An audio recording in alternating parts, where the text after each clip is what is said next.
Since 2018, nearly 3,000 tax credit scholarships have been awarded to Black students in Illinois to attend private schools that best fit their needs. Now, Governor Pritzker wants to slash this program. In a time of much uncertainty, we need greater equity in education for our families and children, not less. Call your state representative and senator and urge them to stand up for our kids and their future by supporting the Tax Credit Scholarship Program. For more information, visit empoweredillinois.org. Yo, who said devotion had to be sad? Yo, check this out. The Lord is my shepherd, shall not want. He maketh me to lie down in green pastures. He leadeth me beside the still waters. He restored my soul. God's gonna turn it around. Come all the way with me.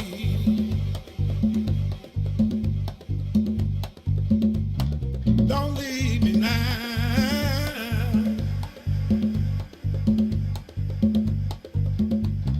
Come all the way with me. Oh, please.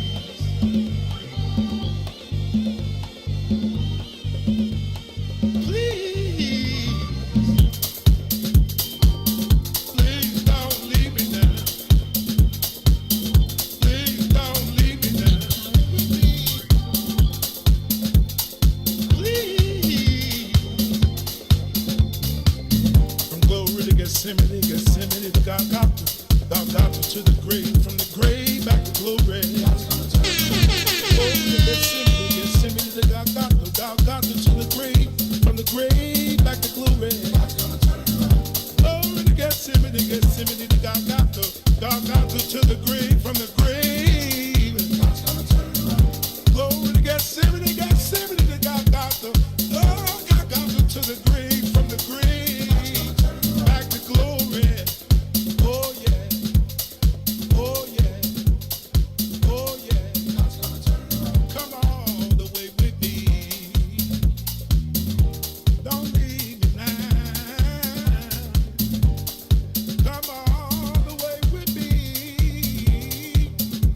Oh, please.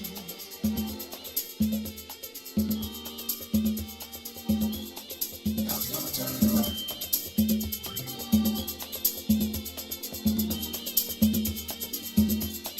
God's gonna turn it around.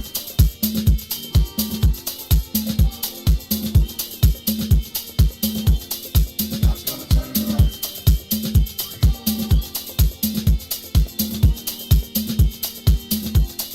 God's gonna turn it around. From glory to Gethsemane, Gethsemane to Golgotha, Golgotha to the grave, from the grave back to glory. God's gonna turn it around. Glory to Gethsemane, Gethsemane to Golgotha, Golgotha to the grave, from the grave back to glory. God's gonna turn it around. Glory to Gethsemane, Gethsemane to Golgotha, Golgotha to the grave, from the grave. God's gonna turn it around. Glory to Gethsemane, Gethsemane to Golgotha, oh, Golgotha to the grave, from the grave. God's gonna turn it around. Dear Lord, it's me again. God's gonna turn it around. I'm calling on you. You did it before. I believe that you can do it again. Somebody calling you right now, Lord. If it ain't one thing we need, somebody else needs you for another.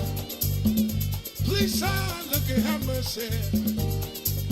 Have mercy over our home, Lord. Have mercy. Have mercy. God's gonna turn it around.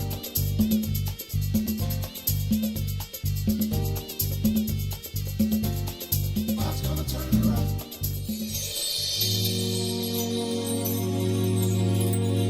Tamika Scott.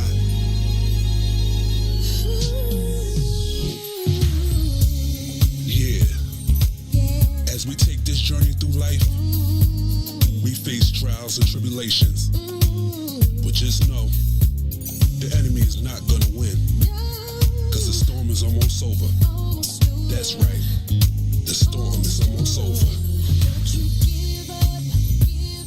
You come too far to turn back now.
yeah, here we go, it's our time.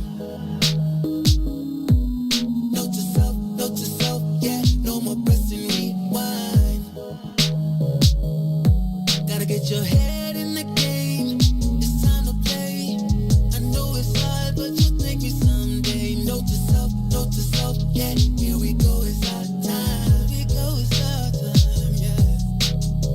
I'm tired of running away, I'm looking you in the eye, facing my fears for the first time.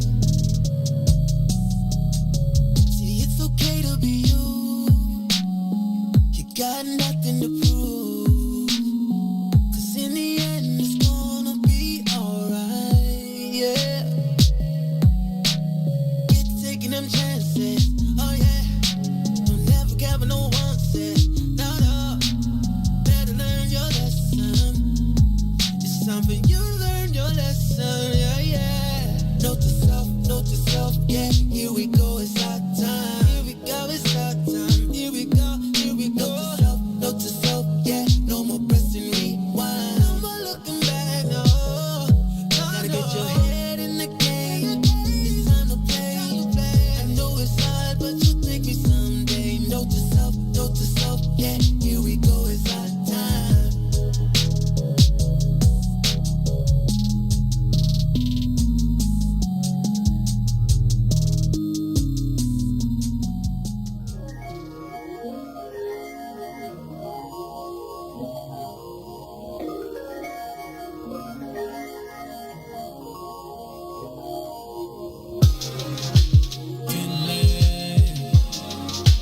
Been away from street lights, free world, but when it's getting late, I need you right next to me.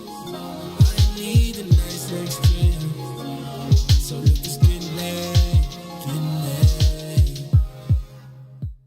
You are listening to the most dangerous show in the morning. This is What's in It for the Black People Radio. Maze Jackson, the most vociferous advocate for black people in the world.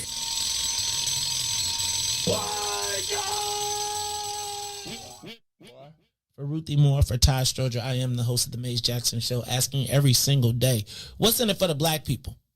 And if you don't like it, you can still tell them Maze said, Mayor Lightfoot, man, we ain't accepting that. We ain't accepting that. Let's go.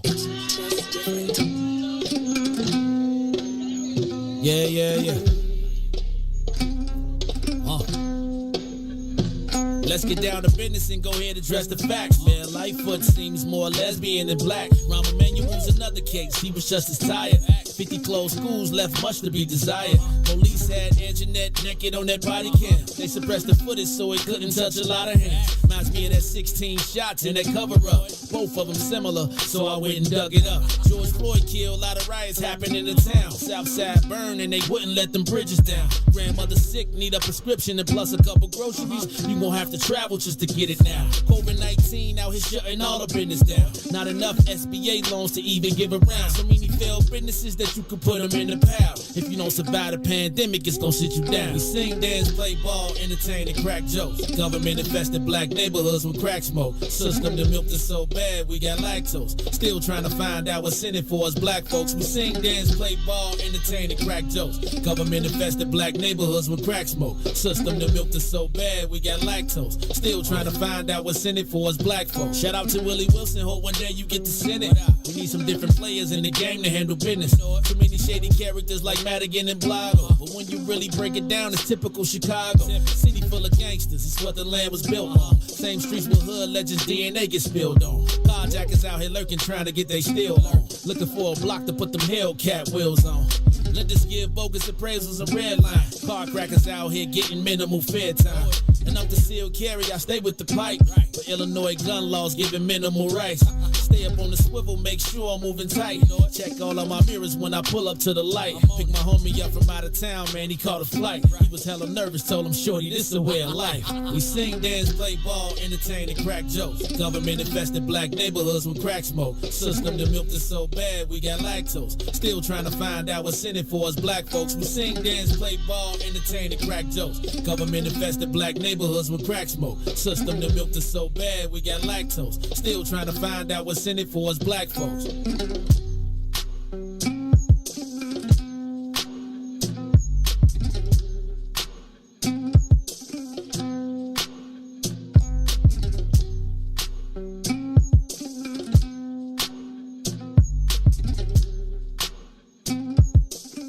Wake up, Chicago! Wake up, world! This is the Maze Jackson Show. I'm your host, Maze Jackson. Got my co-host, Todd Stroger. Todd, how you feeling today? You looking kind of swaggy today. What's going on? Hey, man, you know what it is. That life of running out and catting and drinking and all kind of stuff, but I made it. Did you say catting? Yeah. What's catting, Todd? I'm not quite sure, but it's got a connotation that. Does Janine know about this catting? Only in my my comic book life. All right, man, it is the Maze Jackson Show. I'm your host, Maze Jackson. That's my man, Todd Stroger. He is president / now officially village administrator in the village of Robbins. It was, first of all, this is the last time I'm going to give you the shine because then I got to go back to the mayor. But it was pretty. First of all, let me just say, if you were not out, good morning to everybody. Good morning, good morning, good morning. Let's do this. Let's say what's up, and then we'll circle back to Todd. Ruthie Mo. What up? What up? Ruthie Mo got a coat on. Look at that. Look at her. She went back to winter. It's a little nippy. It's not. No, I am on your side because I looked this morning and it was 37 degrees. And I was Yeah, like, but what? we're in the studio. The lights, the bright. I gotta, I gotta get gotta acclimated. warm up, I gotta right? get acclimated. Ruthie, you warm blooded. Is that what they call it? No, Warm I'm blood? not. No, I'm not. You cold blooded. No, I'm not. Cold I'm warm blooded. Well, cold blooded means you're a snake. Ooh, a cold-blooded snake. You a cold blooded snake. Don't be that. Huh. Okay. I didn't know that. Yeah, you the cold blooded, just like Well, yeah, snakes. You mean like a reptile? snakes, reptiles. Are, yeah. They're temperature. But I Okay, never what thought about about that with the song. Gecko? until Can you I be just a said it. cold-blooded gecko? You a cold blooded snake. It could be a gecko. What's Great on about there? gecko? It ain't a snake. That's true. It's not a snake. It's not a snake, but if you go to Florida or if you go to the islands, the geckos are not your friends. They're not? They're What? everywhere. They ain't like the Geico dude. No, they're every. It's Right. it's like Jerry the mouse, right? Like Jerry the mouse looks like friendly and adorable, and then when you yeah. see like a real mouse, you be like, that ain't Jerry, That ain't Jerry. No, for real. right? And the Geico thing, the Geico, whatever it is, Gecko. Gecko. Well, I call it Geico because it's all messed up now. Yeah. Geico messed up the gecko. So when you're in these places, they're like for us, they're like bugs. So they're like everywhere, and the next thing you be in your kitchen and you be like, It's too much. it's right. You be like, don't, and My sister just actually did have a story like that in Florida. Yeah, I'm telling you, Florida, anywhere south, those suckers are everywhere. Don't go to like Snakes. Dominican Republic. They got these rats without tails. Really? What? They like big. They look like big. I could not concentrate at the resort because they had these big old things and they ran around and they were like as big as cats. They looked like rats, but they didn't have tails. And Is that a fennel? I don't know what the wuck it was, but whatever it was, I was like, this I can't eat. I just can't eat. over there. I was like, it's just not the good. Yeah, so Dominican, no. All right, Ruthie Moore, so you were a little chilly. We were going to warm blood you up. We'll turn the heat on if No, we you have don't, to. You don't have to. Okay, I could shine the light back Oh, on you. no, just a little Ruthie, bit more. I like that idea. You turn the heat up, it gets hot, and then you turn it off. Yeah, but then you're like cooking, and then it's like you can't sweat out your good clothes today, Todd. You can't sweat out your good clothes. All right, Ruthie Moore, Sonia Escobar, how you feeling this bright and early morning? Good morning. Feeling good. Good. I want to know everything about last night. Well, let's do this. We'll talk about it when we last get on night. the plane. Let's do this. Let's get this thing. Wait, you good, Maze? Good morning. Thank you, Ruthie. Yes, I am struggling a little bit because my body takes a long time to wind down. And so even if I get home by bedtime, it's like, wait, what's going on? What? Hey, wait. So it's like, then by the time I finally lay down, I woke up in the chair today at 2:25. When Oh, you wake yeah. up in the chair at And 2:25, you feel like you just wasted your you wasted I your mean, you sleep. upset. And it's like I was asleep, but I wasted my sleep in the chair because it's like, but my body be like, hold on, doc, this don't count.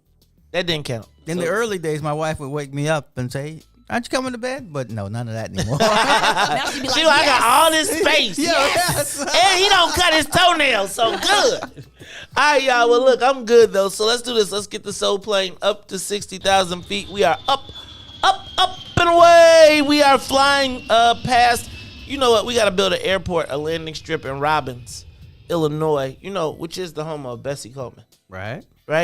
Also the home of S.B. Fuller, the multi-millionaire. Did you know they were trying to build Robbins to be another Black Wall Street? That's what it's supposed to be, like Tulsa. It was like the first Black incorporated town and all that stuff. But yesterday, you all, Robbins began the process of reuniting last night, and I must tell you that I was wholly impressed. I'm not if I feel like saying emotionally moved, make y'all think I was gonna cry or something. That wasn't gonna never happen. But he had his mask on, so stop we couldn't it. tell. But The mask don't cover my eyes. But I will tell you that it was a sight to see last night when you entered into the Robbins Park District to see the red, white, and blue, the decorations, the setup, the whole thing, just to see it all laid out, even in a small town.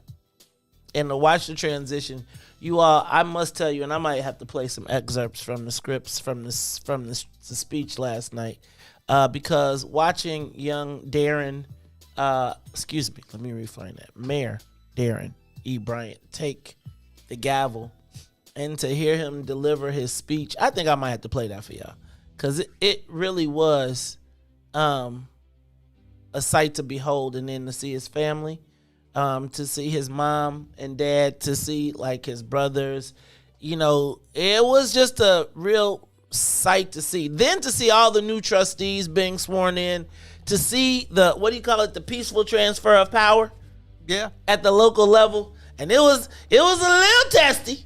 Ooh, it's a little testy. Do tell. It was, I'm not gonna even be shady, but it was when he came in with the coffee cup. I thought he wasn't coming, so I thought he wasn't coming either. Good. Well, yes. Shout out to Mayor Tyrone Ward, who did eventually show up to the swearing in ceremony and the turning of the gavel. Less than gracious speech, I must say. Much less than gracious speech. I mean, it was like, really. There was a little bit of it was the speech of a showless. He hasn't finished the 5 stages of death. I tell you what, he keep it up. We gonna help him to it. I'm just telling you. But it was a sight to see. I'm gonna play excerpts of the speech because I did record it yesterday. Shout out to all of the major news stations. Shout out to the press secretary, who did the thing it was when I came home, 2579 was like, hello, and it was big news, and it was wonderful. And then, guys, it was also pretty good feeling to see the return of our good friend, and our co-host Todd Stroger make his return to government. They voted him in last night as the village administrator, and so it was a pretty awesome night last night. nice. It was, and I just gotta say, shout out to the village of Robbins for putting it down. Like, it's like, how you think, man, we came out there like thinking something. Them people was like, we got this. This is what y'all thought. This our town. We got, and I'm just, it was just great to see everybody pulling together and positivity right through that place. Oh my God, y'all! It was like the people, like it was like I'm telling y'all, young people, if y'all ran right now, the seniors would support y'all. Yes, sir. If the young people ran right now, the purest base of the party would support y'all, because you could see them people was like, look, it's y'all turn, young people. It is y'all turn. And that when that lady got up there and was like, my family was founders of the town, and I'm just thankful that you young people have stuck, because we too old to do it now. Now we'll support you, but y'all got to do it. And it was, hey man, I'm fine. I ain't tell Carrie yet, but we getting ready to get us a house in Robbins. Remember the people said, and all y'all that's out here, buy y'all a house in Robbins. I was like, well, now that you mention it. So it was awesome to see. Shout out to the street team. Shout out to all of the people who made it possible. And I got to give a big shout out to my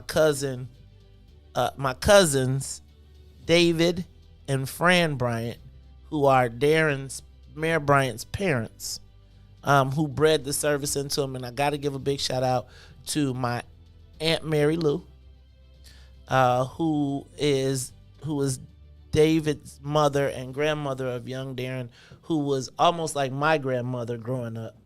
And I know she's smiling down. And it was kind of one of them things where you were watching.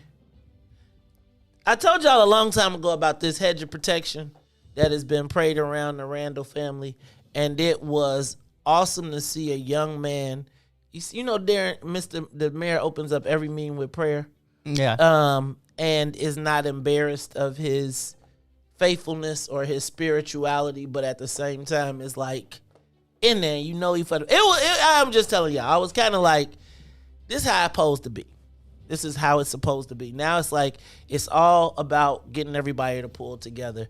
And I want us here on the What's in It for the Black People Network to support Robbins and to be, they're going to be, I see the village administrators got a lot of plans. And the mayor's got a lot of plans, and let me back up. The mayor's got a lot of plans that the village administrator that we all know and love will be executing, right? Because, you know, rule number 1 in the 48 laws of power, never outshine the master. So we are happy for all of our family members, but I want to just send a big shout out to, don't be snoring when I'm trying to give you some props. You know, actually what I was thinking was, I wonder what rule number 2 is, because he always talking about rule number 1. Mm-hmm. Well, it's 48 of them. The rule number 2 is don't interrupt Maze while you talk. Well, rule number 3 is Maze should not be throwing shade out. No, that's good. Rule number 1 is never outshine the master. And then, let me stop. Well, Anyway, well, master. no, you have Never put too much trust in friends. Right. That probably is actually a pretty good rule. There's like 48 of them, and all of them you be like, Dad. I be loving when people watch. Can I suggest, as a courtesan now, you should be reading the book? I am not a courtesan. Yes, you need to get one of the vocab books. No, you need to read 48 Laws of Power, and then you understand. No, you need to go back to Bolingbrook High. See, he done changed up already. See what happened? He gave me a rope. And now he trying to whip people with it. All right, y'all. This is awesome. Stay tuned, because we are going to play some snippets of the speech last night. I'm going to find that. I'm going to get my stuff all hooked up when we come after that. How about this one? Rahm Emanuel's going to Japan. Does he stand? Is that, that's not Japan. How do you know? He going to be the Jewish samurai. Right? You know they got the black samurai going on Netflix. Like Tom Cruise. He was the white samurai. Man, that was a good movie, though. I didn't see it. It's always, all it was what's the one with Kevin Costner, and he turns into the Indian. Dancing with Wolves? Right, it's Dancing with Wolves in Japan. Oh. It's like, you know them stories where it's like the miracle white boy always comes to steal all of the tools, and like he comes and he learns and he goes through everything, and then it's like he triumphantly still takes their woman from their tribe and she falls in love with him, and it's like this magical love story, and then they kill the enemy because it's the Japanese guy or the Indian guy who's like, you can't trust that white boy. Mm-hmm. We all love the white boy, and then 10, 20 years later, the white boys have killed everybody. And that guy was that guy was like, told you, dang it. He was the evil guy, because the story is always written from the eyes of the victor. Right. CPD, did y'all see? CPD has launched a, Ruthie? The CPD has launched a drone program off the books. Oh, I saw that. Yeah. Okay, y'all. Can I just tell you this, and we go move on, because we're going to talk about it a little bit later. So I need for y'all to be clear what I said yesterday. They did not release 5,000 emails and 7,500 images. They released 50,000 emails. 50,000 emails. And 750,000, that's 750,000 images. Man, who has that many images? look, I think somebody said it's got to be some nudes in there. Ruthie, but Wild. my sentiments exactly. All the imagery involved, is right. In the eye of the beholder, I stay away from that. Okay, y'all. Can we just say that there's going to be a news story every single day from now until the end of the mayor's campaign? Man, did they get every email she ever written? I'm saying like this. I think we thought that we started with 50,000 emails, 50,000 documents. It says to me that I told y'all yesterday, they got more than just the Jones Day stuff, which means, look, this covers what was going on during the riots and during the uprisings, and it clearly delineates. I'll talk about it more, but this, y'all, woo, I'm just telling you, and again, I'll say again, I do not believe this is the Russians. I believe the Russians and the dark web provide the cover for the information flow of all the information that they have acquired illegally to be distributed without anyone catching guilt. I will continue to tell you that this Russian story, dark web, is the portal. Remember them stories we couldn't prove that we heard was not actually, that were actually, we heard, there's no way for anybody to get the rumors that they know to be true out legally. So you have to create the environment, the narrative of this dark web information flow. So now everything that you got can go to the dark web and out. Cause now you have a portal, cause y'all looking at upper echelon politics being played right now.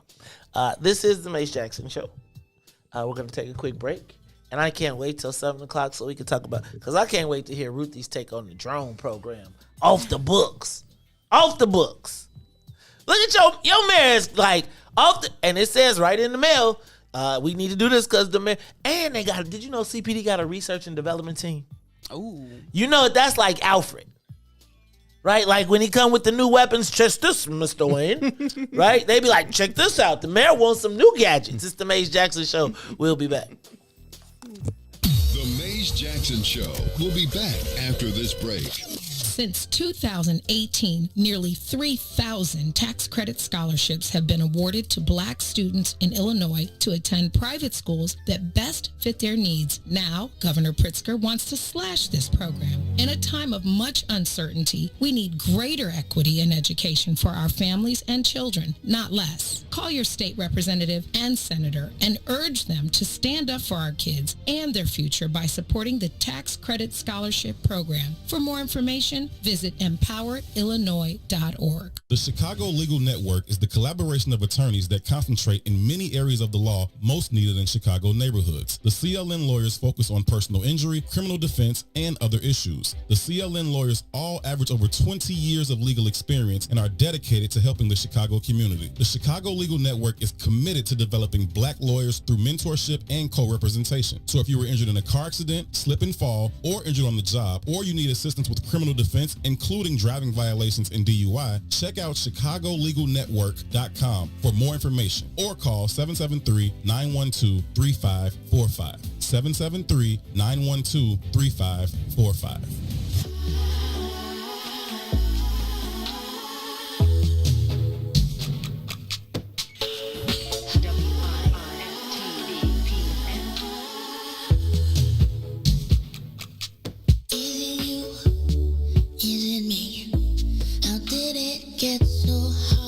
To see, I'm in a corner, so are you, holding ground in different rooms.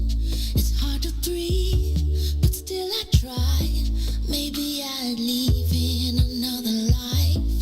Somehow still I don't know why. I believe we'll be alright. Be alright.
WIIFTBP.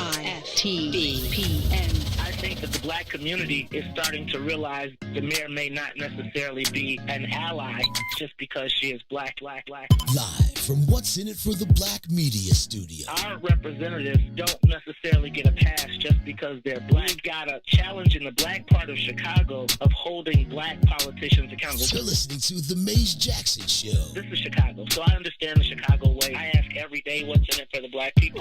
With Maze Jackson. Come on, y'all.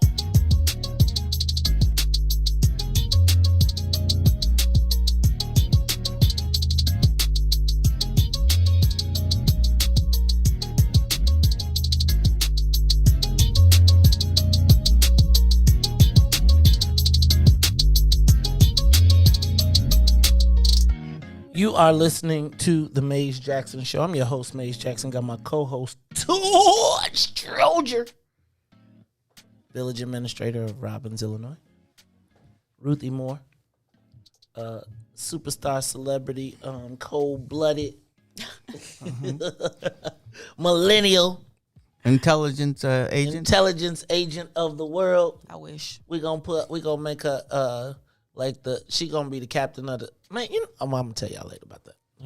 Sonia Escobar in the building, and I'm gonna play. I don't know how good my audio is, but I'm gonna try it real quick. We're gonna try and play some of the excerpts of the speech last night from the mayor of Robbins. I'm gonna try and bring this up real quick for you, Sonia. Here we go.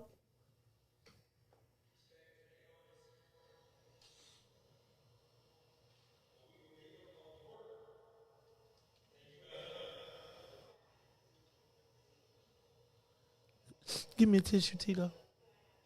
You can't hear that, though? No, I can't.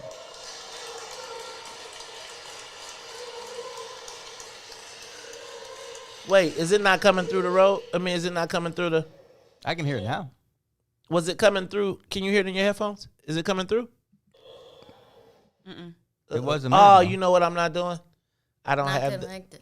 you're not connected. I told you need to be connected. Don't tell me what to do. I know you're not connected. All right. Oh, I don't want to cry. Hold on. Let me see. I just hit the road button. I'm trying to. All right. Now let's try. Let's see. If I push play. No. Do I? You know what I need? I think I need the cable in. Anyway, well, let's do this. I'm gonna come back to that. I'm gonna try and play some audio a little bit later from excerpts of the mayor's speech last night. In case you were, in case you did not know, in case you missed our conversation a little bit earlier, the mayor of Robbins was sworn in last night. Mayor Darren E. Bryant, youngest black mayor in the state of Illinois. Hey, you know what I didn't tell you? What didn't you? Is that Illinois Appellate Judge Carl Anthony Walker, Sigma man, from your chapter. You didn't. I know where he's from. Okay. You know, I got to keep you informed. I don't know what you know. You don't first know of all, nothing. first of all, Carl Anthony, Appellate Court Justice Carl Anthony Walker is a legend from my chapter, Epsilon Xi at the University of Illinois. He's too quiet to be a legend. No, he's actually he has. So he is a lawyer as well as a CPA. Right.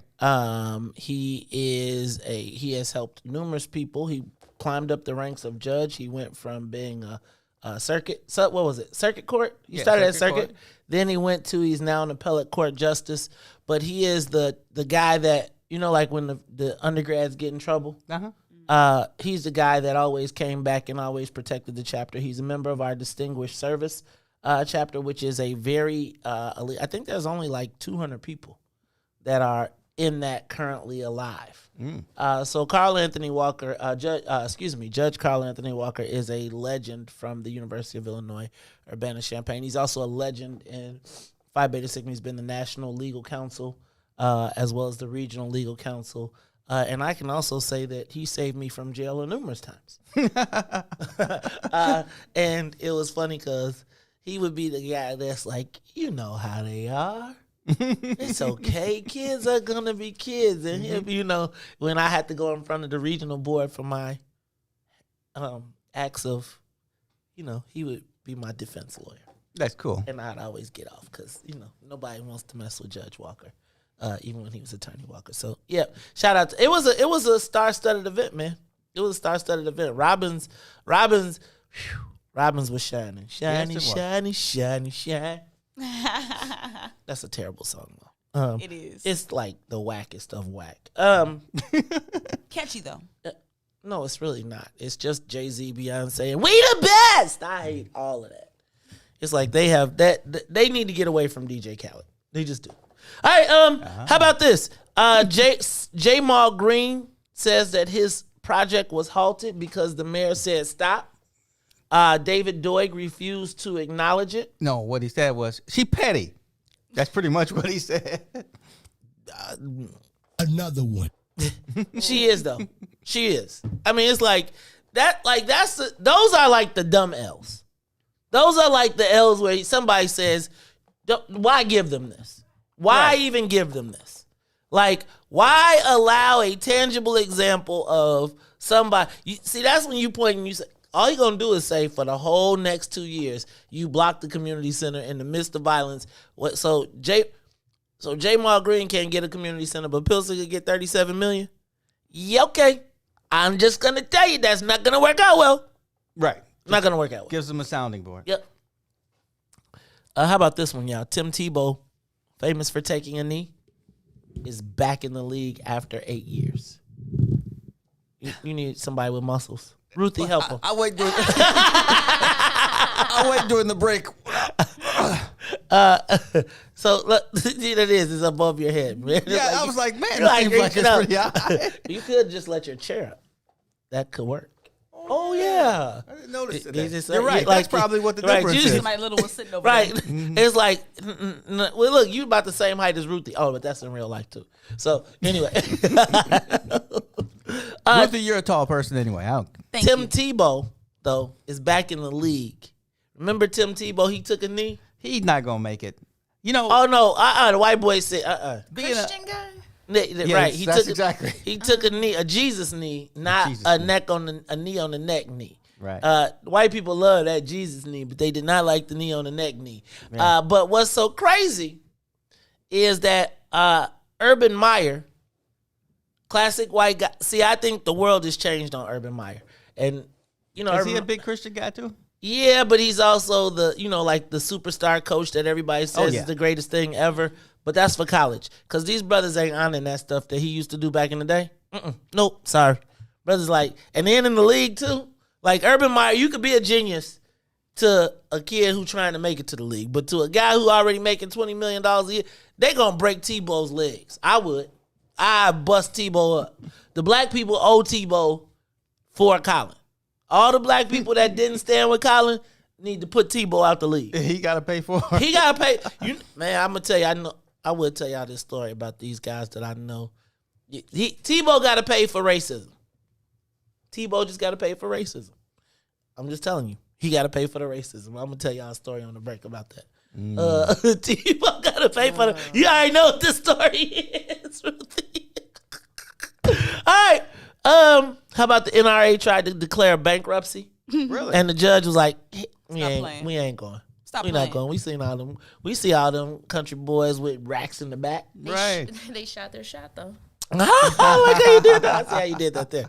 How about this one? Liz Cheney of Wyoming, who voted for Trump and supported him, is now on the way out. They're about to oust her from House leadership because she will not accept the big lie. Y'all, I really do. I had this on our schedule, and we might still talk about it. I'm trying to understand how important is Trump still, right? And the reason I ask that is because I'm watching the rise of the Nazis. Yo, this joint is like you could literally, if it was a train and it was 2 tracks, you could be literally... And all of the stuff that's happening right now is the same stuff that happened in Germany. And do you know they literally dismantled democracy in 6 months? I tried to warn you, but you wouldn't listen to me. I could not believe... I'm going to end up in Canada. See y'all later. I was trying to warn... That's Handmaid's Tale. Oh. That's why he's supposed to be in Canada for Handmaid's Tale. Chicago is the front line of the war in the Handmaid's Tale, just so you know. Ruthie, telling you. Man, please.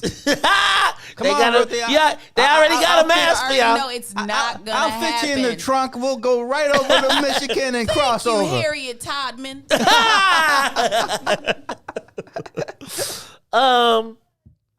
The National Academy of Sciences says that 13% of the COVID spread in the black community came from people in and out of the county jail. Really? Yes, they said that you could go into county jail, and if you were in and out, you get it and take it back to the community. And 13% of the spread, they're saying, in black communities was directly due to the county jail. Now, Tom Dart, you know, he got Harvard and Yale talking about that's a lie. But I could easily see that. I can see that, even though, remember, I think they had 2 stories on the jail. And the jail was the COVID hotspot of the century. And he was like, no, we're spraying people and all kind of. Yeah. He said, we set the national standard through which everybody else in the world their county jails became COVID hotspots too. Ruthie, you got something on that? You sure? This was a little out the way, but I ain't trying to hear nothing about nobody in jail coming back to the community and spreading nothing when HIV/AIDS was running rampant and all these other communicable diseases that that black people were bringing back home to communities. So I ain't trying to hear about COVID. I'm tired of all these, like we've been suffering from so many of these conditions. And now they setting up the vaccine clinics. Now they setting up the contact tracing and all these things that could have really, truly benefited. I'm done. Go ahead, Maze. Dang, you went deep. I just, it's just too much sometimes. Dang. To think like, oh, this is what a proper protocol looks like. Oh, this is, so when the statistics benefit the whole narrative, then it's cool. So I'm just over it. Todd, if you were to see yourself in the camera right now, you really should just let your chair up. Or just let the mic down. Right, he can't. He's just, the mic is too tough for I him. was just waiting. I was waiting for the break. to hit the button. Okay, it's you look. What a joke! I'm leaving it alone again. All right, and finally, the U.S. EPA tells Mayor Lightfoot to slow down on moving the scrap metal yard. I'm sure she's going to say, after much study, we've decided that it was our idea. You're lying. They told you. We almost feel like, you know how they do those things where when the person comes up to them, when the mayor comes up to the mic, I just want the theme music to be, you're a liar! Man, you never heard that from Run DMC. Ruthie, have you ever heard you're a liar? Sonia, fine, you're a liar. We might be able to get away with a little bit of that. Let's talk about it. But I feel like every time the mayor comes to the mic, I'll be like, you lying. You're lying to us. And it's like, I feel like she ain't going to even know what to say for the next 3. Because every day she gets up from now on, Todd, there's going to be a question about them dang on emails. What she gonna dodge them emails like Hillary Clinton dodged that server stuff? She ain't gonna be able to. She gonna try. Let me tell you. She's not Todd, gonna address it. let me tell you what. Mayor Lightfoot, I really wish we could have Todd narrate this whole thing. Because it's about to be a slippery slope. And Todd could be like, see right there? Right? Here, check this. Y'all remember this? Of course. Too much. Boy, you never shut up. You talk too much. You talk too much. Man, I'm going to tell y'all what. Over there, I know about your kind. Independent network news on Channel 9. Everywhere you go and where you are at, you talk about this and you talk about that. You took it right back. It's so big. One bite will kill a Big Mac. You talk too much. You never shut up. You talk too much. Homeboy, you never shut up. You talk about people. You don't even know. You talk about places never go. You talk about I love these old school from videos. head to toe. said your mouth's moving. No, No, but there's one. They ain't got You're a Liar. No. LL? I mean, there may be one, but I don't know. I thought it was You're a Liar. That maybe that was you talk, huh? LL, I think. Is it LL? Okay, maybe it is LL, but whoever it is, that needs to be the mayor's theme song. And before next time, we got to delineate who's Run and who's. I'm DMC. I like DMC. I Run, even though Run was the lead, I thought DMC was the coolest. Like Daryl Mack was like he was like the Daryl Mack was like he said he was drunk like all the time. Daryl Mack though, remember he was punching. What was the movie when he was Tougher Than Leather? Tougher Than Leather. They knocked everybody out in that movie. It was like, what you say? Yeah, that was fun. Huh? You got him? No, oh my gosh. Oh no, yeah. Oh man, old school. Man, I remember when rappers. That's when. I don't think anything could have been bigger in the world than Run DMC. Oh yeah. When Raising Hell came out, there was nothing big. Like, I really think that might have been the downfall of hip hop. Why you say that? Because that's when the white kids was like, "Oh, we could do this," because no, they'd already walk this way, talk this they'd already way. figured out with Beastie Boys. Yeah, the Beastie Boys were after Run DMC. No, according to the movie, didn't they all start at the same time? They start no, but no. Run I guess DMC it wasn't took off. the movie. Run DMC took off, and the Beastie Boys were their openers. And then it was like they took, you know how it go. Black dudes be doing the thing, and the white people be like, "Oh, we could." It's like New Edition, and then here come New Kids on the Block. New Kids on the Block make $1 million. New Edition. I'm gonna tell you, I think I got pictures of Ralph Tresvant still sitting on the floor in the airport with the clothes he had on the night before. Oh, Michael Vivens tells a great story of getting off the bus after touring, and they get a check for like $50. Oh yeah. But the funny part was, Michael Bivens, the same airport, Michael Bivens was on his way to the private terminal. And Ralph is like, because they ain't all cool. Like it's like, so it was like. Oh, really? Yeah, man. It was like, I was like, I mean, I felt some kind of way because, you know, when your wife is like in love with New Edition, and, there go Ralph. I was like, that's your boy sitting on the. That's your boy. There go your boy right there. I think I won. I was like, he did a great show last night, but he needed to change clothes. I was like, he musty over there, right? Like, and he ain't even got a chair. How you sitting on the floor in white, man? I was talking about Ralph so bad, and I really like Ralph a lot. But I was just like. But that goes to show you, because that was interesting, because it reminds me of what Teddy Pendergrass' story. When Teddy Pendergrass was a bad dude, though. But no, when he killed this man, Harold Melvin had signed a deal where he was staying in like the Ritz, and they were staying in like Super 8. That sound about right. It sounds right. It does. I'm telling you. I bet you. Let me tell you. Well, in the doco, it said that it wasn't really Harold Melvin in the Blue Notes. It was just the Blue Notes, but Harold Melvin was smart enough to go in and say, "Well, I'm the leader." Yeah.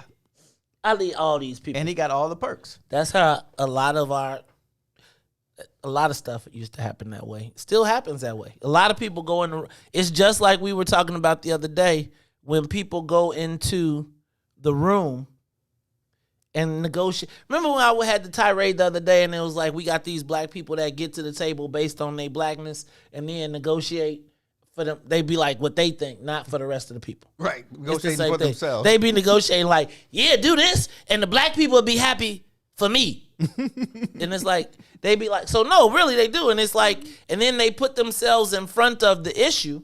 Right. Thus blocking us because we don't want to hurt you. And so it's like, they get to do $1 billion worth of business behind Joe's $150,000 salary. When, sis, we can help you make $250,000 or $300,000, and you can have some power. Because the power doesn't come from blocking your people. Power comes from having your people's back and your people saying, if y'all touch her, we got you. Right. Opening up the hole so you can run right through. They look, see, we tend to look for our protection, white people to protect us from black people when we get in those spots, as compared to us being the protector of black people and white people feeling like if it wasn't for you, I wouldn't be safe. Yeah. And that's where they get it confused. And then once you get comfortable, when you get on the corporate jet and you go to the digs, you be like, this is nice up here. So this is what I'm going to do. I'm going to keep the Negroes at bay, and you keep buying me tea and crumpets. Whereas if you didn't keep the Negroes at bay, we could all be eating steak. Mm-hmm. Right. The challenges of blackness. One day I'm going to get one of those big steaks they got with the bone that everybody likes. Now, what is that? Tomahawk. Check this out. This called a tomahawk. They are currently on sale for $14.99 a pound at Mariano's. Now, I'm not really doing a shame. That's not to plug Mariano's, but I am going to tell you that they have very high quality ones. And I would tell you, you should buy 4 this week. You mean one's supposed to feed one person? I mean, that's the whole point, dog. Like the point, it's pretty huge. It is pretty huge, but I'm saying like you should, as the returning breadwinner, right? As the returning breadwinner and earner, you should take 4 of those cow bones because it's like a whole cow rib with a little bit of steak on it, and you should barbecue them all up and be like, "Daddy is home." Well, you ain't never left. But it's not like that for my family. They're not that big a steak people. That's not the point, Todd. It's not the point. You do it for the gram. You put them plates down and you put it and you be like, this is what it's right. You be like, this is what it's like. No, a lobster tail would go over a lot better, I think. Some butter, Todd, garlic. you should do that. You should. As a matter of fact, why you tripping? Is it the 1st and 15th? I'm gonna have to wait till the 15th. But no, I'm saying, black people know. What I've been hearing is you could pay for your dinner on terms now since people buying it. But this is all I'm saying, man. I'm just telling you. You should take the family out. Y'all should go to Chicago Cut. Well, let me back up. Y'all should go to the Woodlawn. Mm-hmm. Then after y'all go to the Woodlawn, y'all should support a black business and go out. Yesterday I was trying to find a black business to go out. Nice, like white tablecloth, whatever. Uh-huh. But you should take the family out somewhere nice and everybody dress up and just breathe. I bet you if you sit at the table, just like when we was at Looms that time and everybody was like, is that them? Is that? You go get you a good you call me, I'll make sure that whoever give you a good table, the kids go sit down. We're gonna be by the kitchen and see that's what you use. That's why you. No, I'm not used to. Okay, so I'm just telling you, man. Go out. Last time I think I went to a black restaurant that I knew that was supposed to be upper with white tablecloths. I think that was the Shark Bar, George, in Los Angeles. Does that sound right? What? No, dog. I'm talking about Chicago. So anyway, all I'm saying is, man, go.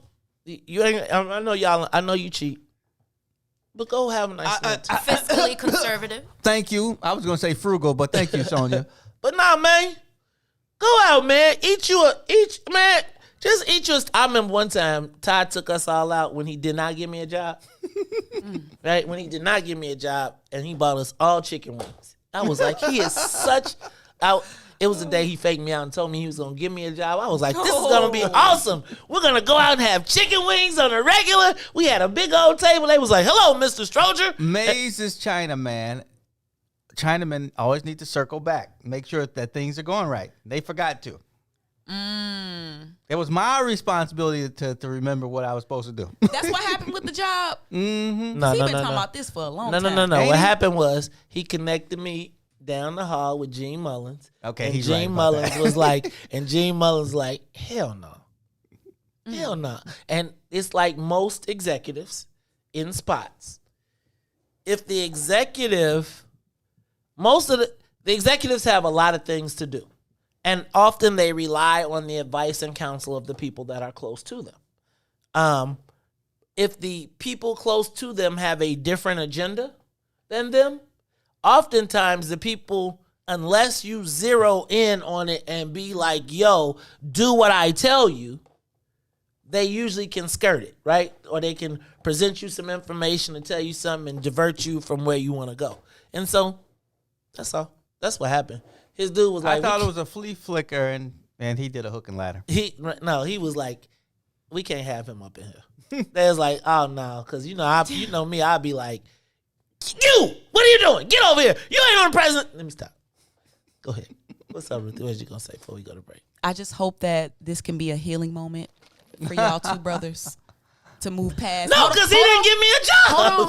Hold on, Mr. Jackson, because even in spite of that, you still found it in your spirit to support his new endeavor.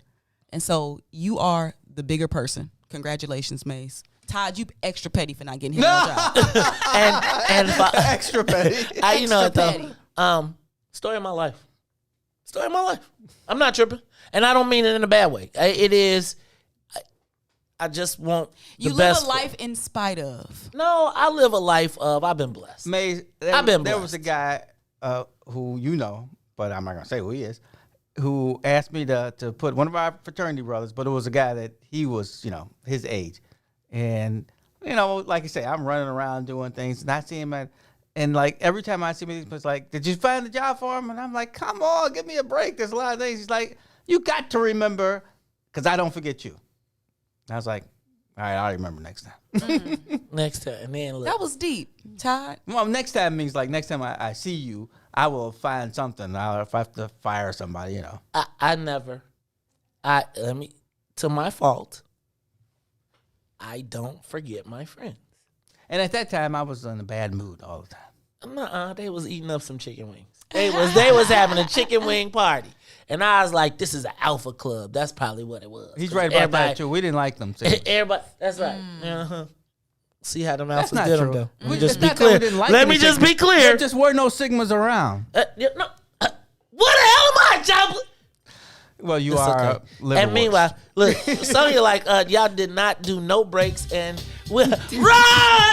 Yeah, what about your friends? Hey y'all.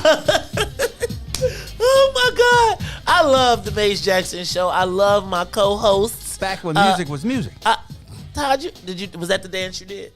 Because they had a dance like that. Can you name the members of TLC, Todd? Oh God, I'm not what? Left I'm Eye. not 1,000. Chili T-Boss. Yeah, I know them all. Okay, who was your favorite? Thin, thinner, and thinnest. You know what? I went through phases. I started with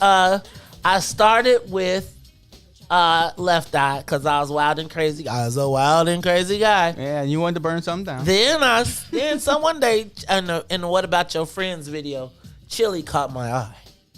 But then when the red light special came and I saw T-Boz and she was, give me the red, I was like, goodness, what do you do? What do you do? This is what you do. You go to break. It's the Maze Jackson Show. We'll be back. The Maze Jackson Show. We'll be back after this break. Since 2018, nearly 3,000 tax credit scholarships have been awarded to Black students in Illinois to attend private schools that best fit their needs. Now, Governor Pritzker wants to slash this program. In a time of much uncertainty, we need greater equity in education for our families and children, not less. Call your state representative and senator and urge them to stand up for our kids and their future by supporting the Tax Credit Scholarship Program. For more information, visit empoweredillinois.org. Sissy's Taco Bar Pop-Up is back with more hours and more days. Check them out at their new pop-up location at The Woodlawn, located 1200 East 79th Street. Sissy's Taco Bar offers authentic street tacos infused with international soul. Now every Tuesday, Thursday, Friday, and Saturday at The Woodlawn from 12 p.m. to 7 p.m. New vegan tacos have been added to the menu too. Visit sissytacobar.com for more info. Introducing your trusted source for high-quality Black emojis, better known as Blackmoji. We believe Black is beautiful, and that beauty should be reflected in the digital market. Now there is an app that does just that, starting with Black Greek letter organizations. Blackmoji D9 offers more than an emoji app. It is a cultural experience of Black excellence. Download the app in the Apple or Google Play Store to access a specially curated catalog of emojis representing the Divine Nine. Use the emojis to celebrate Black Week events, acknowledge current events, support social causes, and learn about esteemed Black Week members who blaze the trail of Black history. A portion of every subscription goes toward a scholarship fund specifically for members of Black Greek letter organizations to help keep the legacy alive. Download the Blackmoji app today. You got to Kennedy King, so you remember Corey Brown? I definitely remember Corey Brown from Morgan Park. Yes, sir. Yes, sir. Yeah. Murder, man. So I got it in with y'all one day before a game, and then y'all literally went out and destroyed some people by about 50 at Kennedy King, and I'll never forget, somebody shot a jumper. It came off long, and Corey will tell this story to this day. He says he went up, and I was in the stands. He went up for the rebound, and before he could jump, he said he felt a foot on his head. And it was you, and you caught it. Classic P-Mac catching it over everybody, putting it back in. He says before he jumped, he felt a foot on his head. And Corey was 6'4", easy. On his head. On his head. Yeah, Corey was 6'4", man. I used to just, I don't know, I had a knack, man. I was always uber athletic. Like I was taught earlier, if somebody shoot, you got to come from the opposite side. I had a guy in my neighborhood named Wayne Irvin, legendary dude to us in our neighborhood. Played at Chicago State, played at Wyoming. Okay. Played against Patrick Ewing. He passed away a couple years ago, but went to CVS. He was a decorated player. A lot of people knew him. And he taught me early, like, you attack offensive rebounds from the opposite side. So if somebody shoot from the left wing, you crash from the right. If somebody shoot from the top of the key, you can crash because it can go either way and you can get it. I was so big and athletic. I used to get a lot of tip dunks. Like, for some reason, people never boxed me out. And once I got a running start, if it came off anywhere over the rim and bounced up, you was dead. This is Eugene McIntosh, one half of the illest independent sports media outlet in the whole entire land, the Bigs. Check me and my player partner Terrence Tomlin, a.k.a. T-Tom the Great, on What's in It for the Black People Media Network. You're listening to I Said What I Said with Toussaint Warner and Herb Howard. What are y'all takes on blended families? Meaning white people? Or what? No, she mean like you got kids, this person got kids, y'all get together and bring the whole family together. I don't know. I have zero experience with it. I imagine it could be challenging. Especially, I think the older the children are, I think the more challenging it could be. I think if it's little children or something, you can kind of explain it to them, and they may like grow up together and kind of in that same space where this is mom, this is dad type thing. But if you talk about older kids where they literally have a mom or dad, another person like that has been in their lives, when they're older, and you're like, oh no, this is your stepbrother, stepsister. Like, nah, we like 17. Like, I'll bone her. And if this family don't work, you can just give me to the game anyway. Ain't it ain't gonna matter. No woman will ever be important. I'm not being an ass. I'm serious. In my mind, the value of that kind of a commitment is family. I got that already. So now we just chilling. So you ain't gonna really know my children. What's up, good people? You're listening to I Said What I Said with Toussaint Warner and Herb Howard live on What's in It for the Black People Media, Monday, Wednesday, Friday, 1 p.m. to 3 p.m.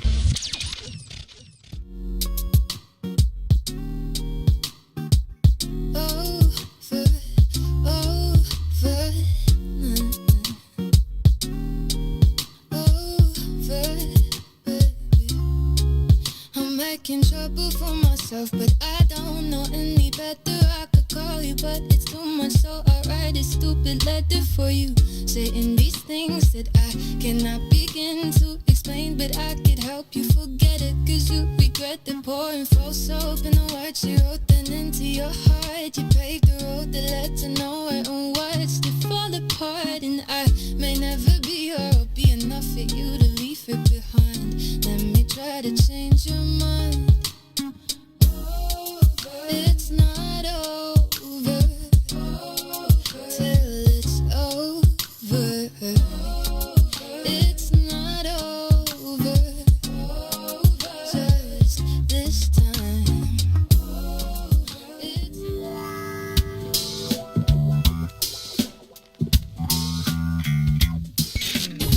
WIIFTBP.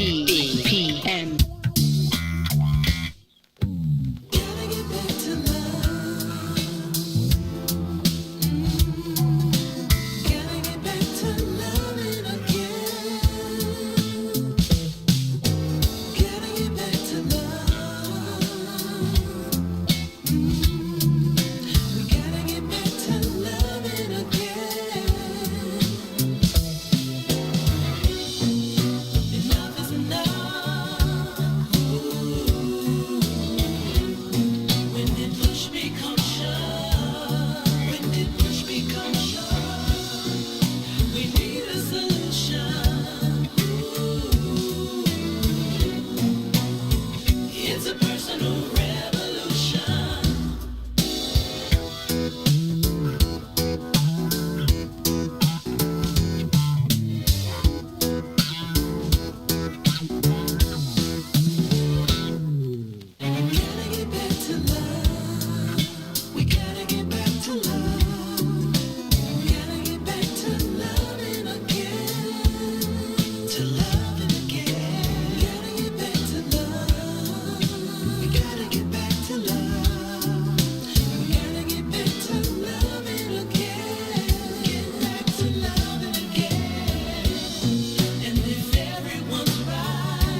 listening to the most dangerous show in the morning. This is What's in It for the Black People Radio. Maze Jackson. Maze Jackson, the most vociferous advocate for black people in the world.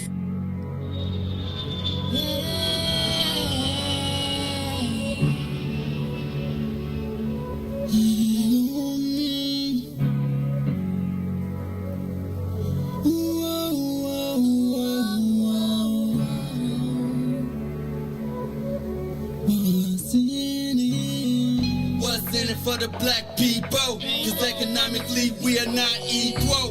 Waking up to lies, can't doze no more. I told y'all, yeah, this is a dangerous show. Don't go to church if you ain't trying to help us. Don't even try to be around that can't protect us. We see the lies, not other politicians.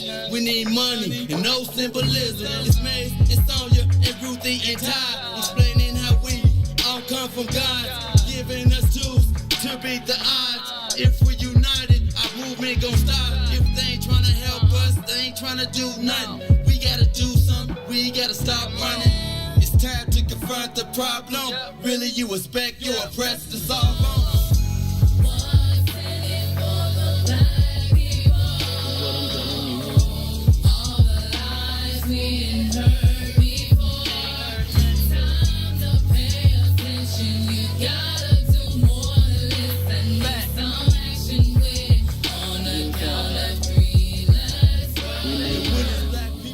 You are listening to the Maze Jackson Show. I'm your host, Maze Jackson. Got my co-host, Todd, Stroger, Miss Ruthie Moore, Sonia Escobar on the wheels of steel. I'm going to try and play again. I'm going to try and see if I can get a clip from the mayor's speech.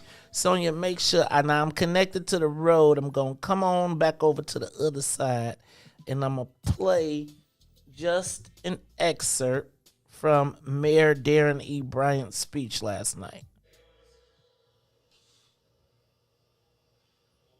No?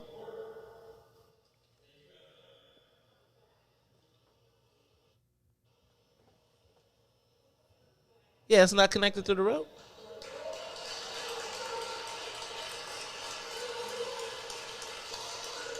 That's not right. That's still not right. All right, y'all. We'll come back to it. But yeah, I'm not understanding why it's not able to play the video from the screen. Ordinarily, we're able to. I don't know. Is it because I got both of these things mixed up? Let me try it like this.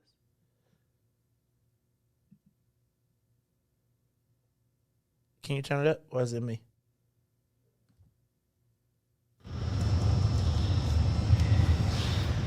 All right, I'm gonna start it from here. Okay, go. We will be able to come to work. Thank you, that's his daddy giving him a tissue.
History has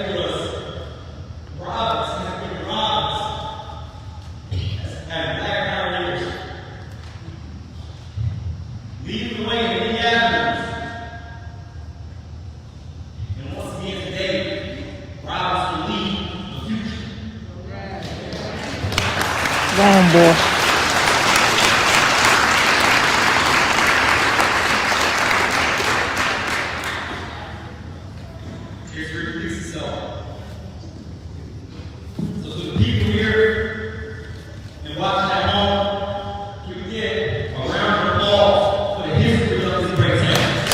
Yeah!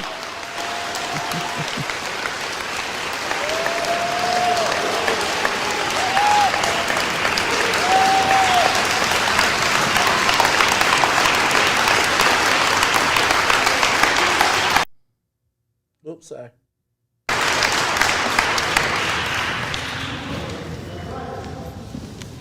Humbled and honored by people. Humiliated by God.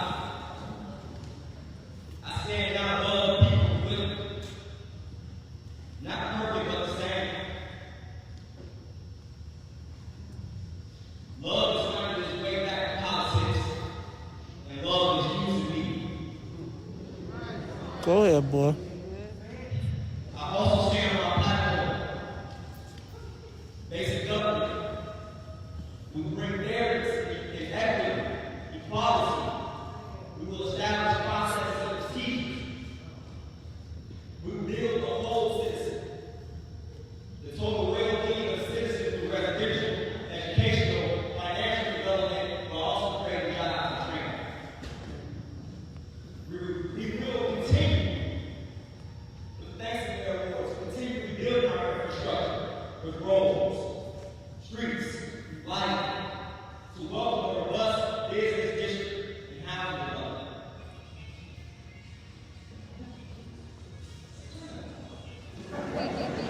Somebody play the phone.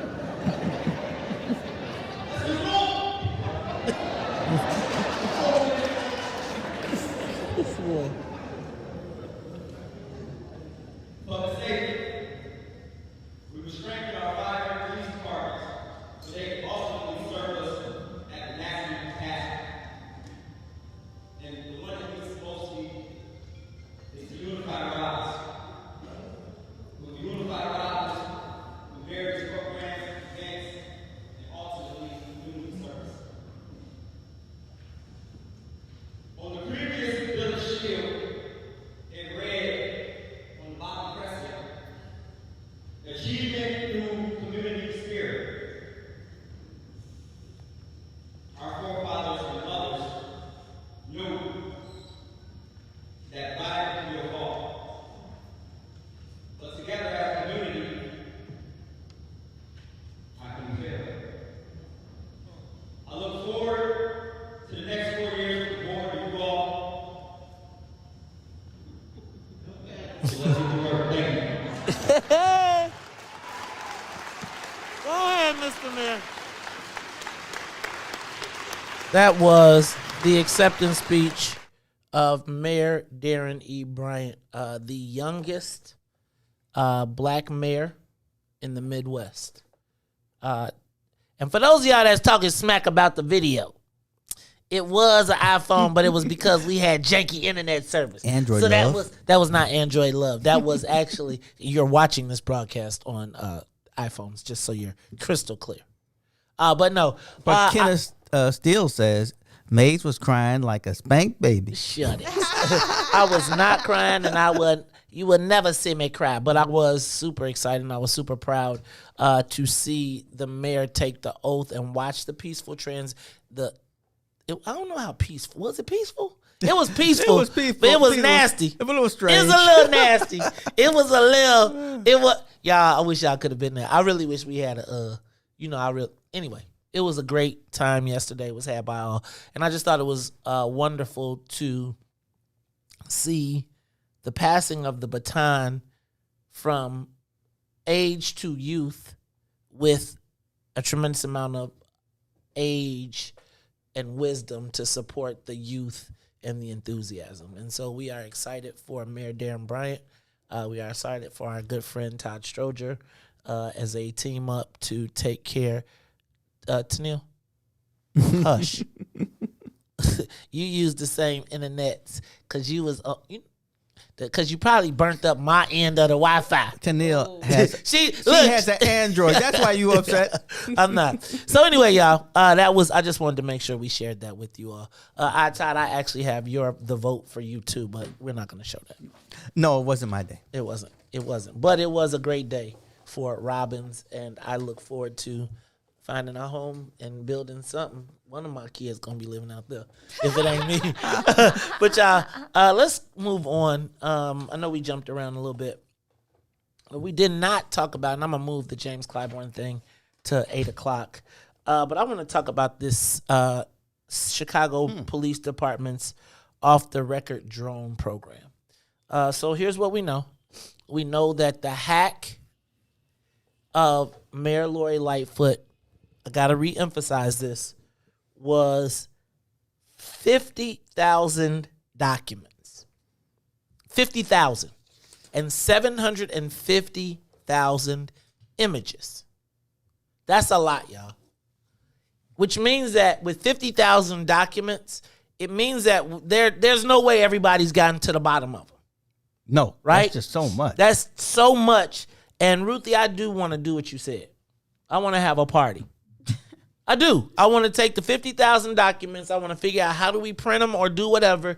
Give everybody pages. Tell them what we're looking for. Highlight it. Because what's happening right now, and I just want y'all to understand this. This is the steady drip drum beat. I will maintain that this hack is not so much the Russians. And even if it was the Russians, they hired them. Whoever hired them on the dark web, because they was probably on the dark web like, we need a hacker. Who can hack the man? Somebody's like, I could do that. Who got the money to do it? But again, this is the Russians on the Ravenswood. Right. This is the information. This is the highway through which all of the negative information that we have on, that they have on the mayor, through which it will flow. Yeah. We've already seen 3 stories come out of this set of emails, and nobody's even got, like, ain't nobody even talking about Ed Burke right now. Right?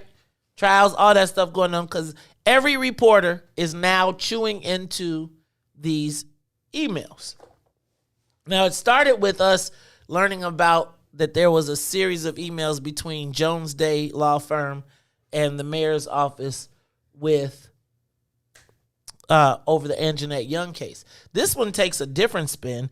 It talks about the fact, and it tracks conversations between the mayor's office and the Chicago Police Department, in which Miss Karen Conway, she is the CPD, Chicago Police Department Head of Research and Development.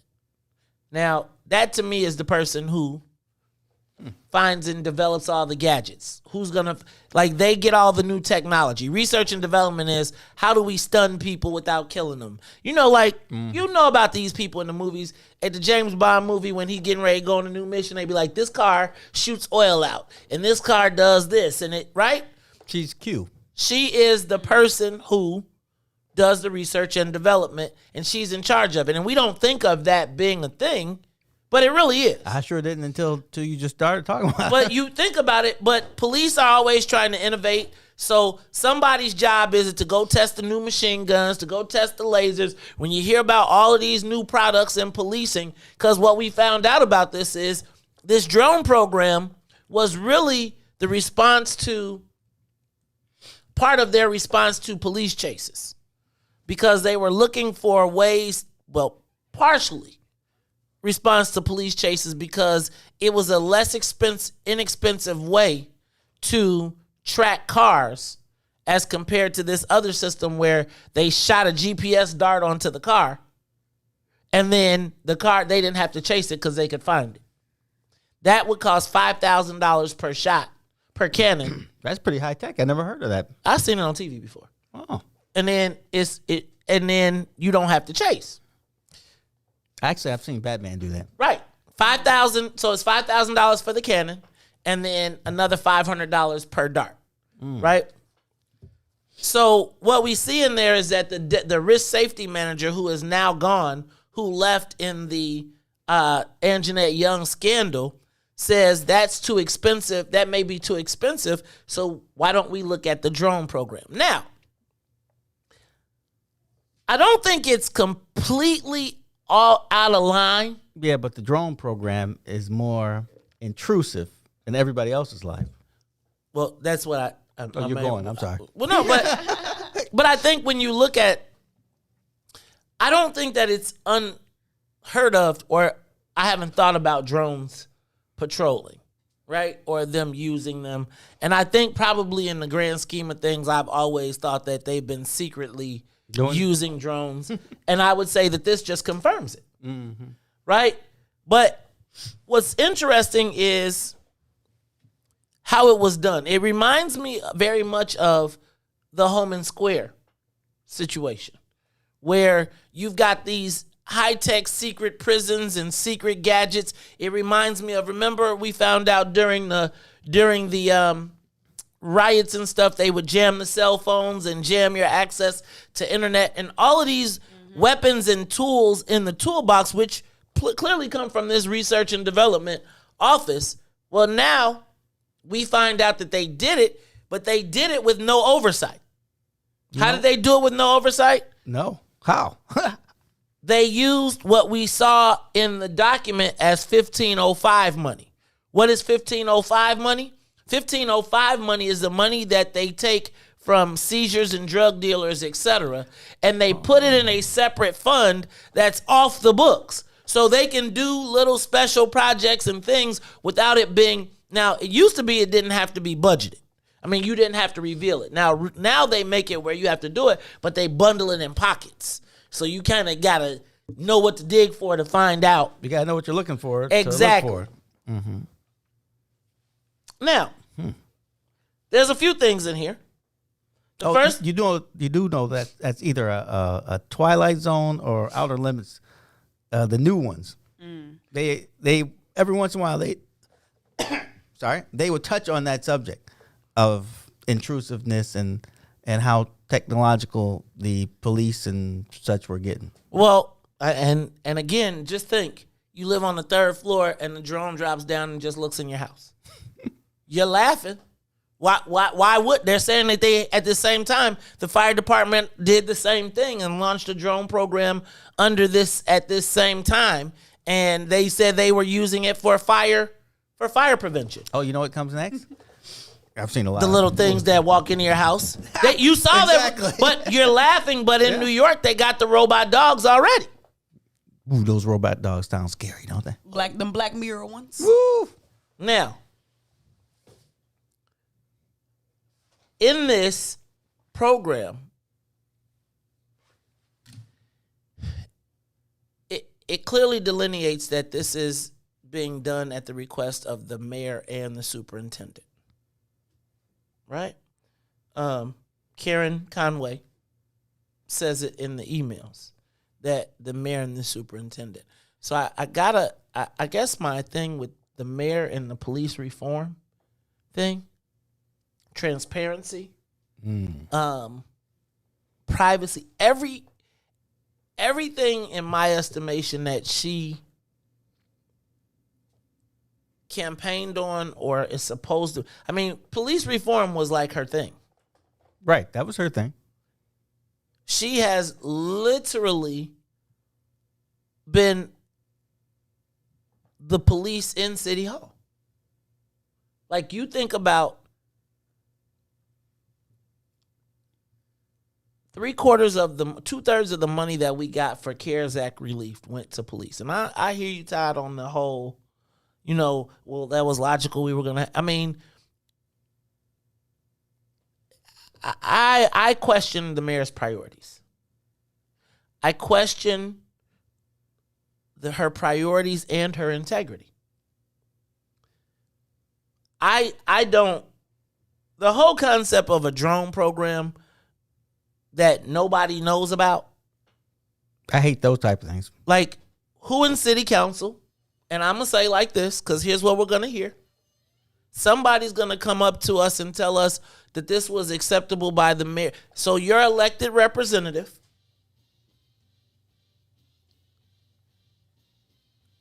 how do you feel about your elected representative coming to you to justify this without knowing about it? They didn't even know about it, though. Yeah, there's no way to justify Well, it. but because here's what's going to happen. Because there's going to be a question about this. Like either the mayor's not going to, and then you're going to have to ask the chairman of public safety what happened. Now, you know what I want to know, though? What other surveillance programs do they have that they are operating on citizens without telling? We've been focused on ShotSpotter, right? Right. What other capabilities are they doing or exercising against the citizens without us knowing, without any type of oversight? Like, so wait a minute, you mean to tell me that there's not a report that comes out every month or whatever that tells the alderman or the head, at least the chairman of public safety? Oh, no, you're absolutely right. There should be something that at least. And there's not like an intelligence committee, right? Right, exactly. Usually there's I shouldn't even say it. On this local level, you wouldn't, at least I wouldn't, expect this kind of stealth. You know, I don't think they should have RoboCop running around or anything like that. If it gets too technological and all of a sudden they might as well be the U.S. government. But my question is, what are they, like, how's it helped? Like, well, I mean, we done got ShotSpotter, we done put, and the crime is still going up, and now you telling me she can come look in my house? Y'all, so I gotta ask you, how do you feel about the concept of surveillance and being surveilled by the city of Chicago without anybody even knowing it? Think about this. We had I ain't gonna even trip, because I'm sure y'all ain't tripping, because we had a whole secret jail that everybody was like, oh, well, still over there. They still be pulling up. Nobody really talks about it. Right. They still be pulling up and pulling out. And it's like that died. But again, I distinctly remember when we were over at the other place. And remember the other Todd would be like, man, I saw something in the air.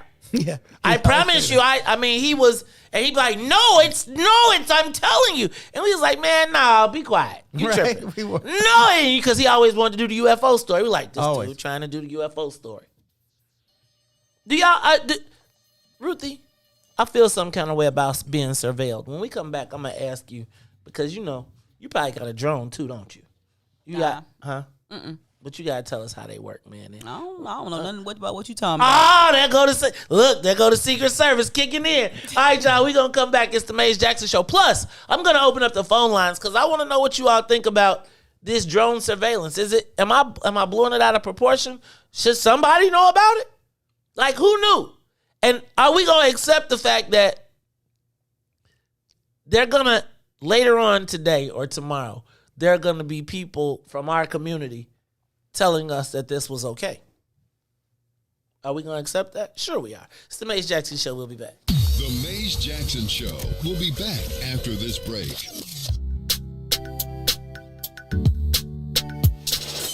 Sissy's Taco Bar Pop-Up is back with more hours and more days. Check them out at their new pop-up location at the Woodlawn, located 1200 East 79th Street. Sissy's Taco Bar offers authentic street tacos infused with international soul. Now every Tuesday, Thursday, Friday, and Saturday at the Woodlawn from 12 p.m. to 7 p.m. New vegan tacos have been added to the menu too. Visit sissytacobar.com for more info.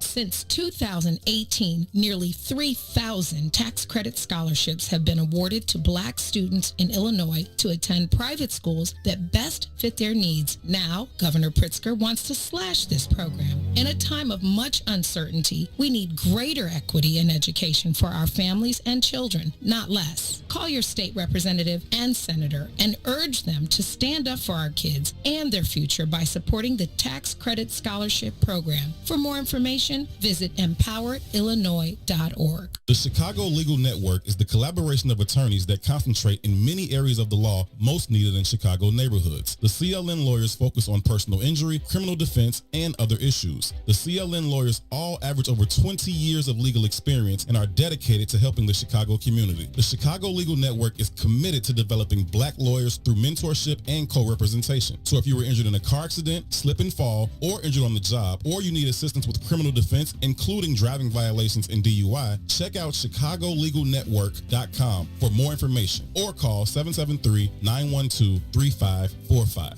773-912-3545.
WIIFTBP.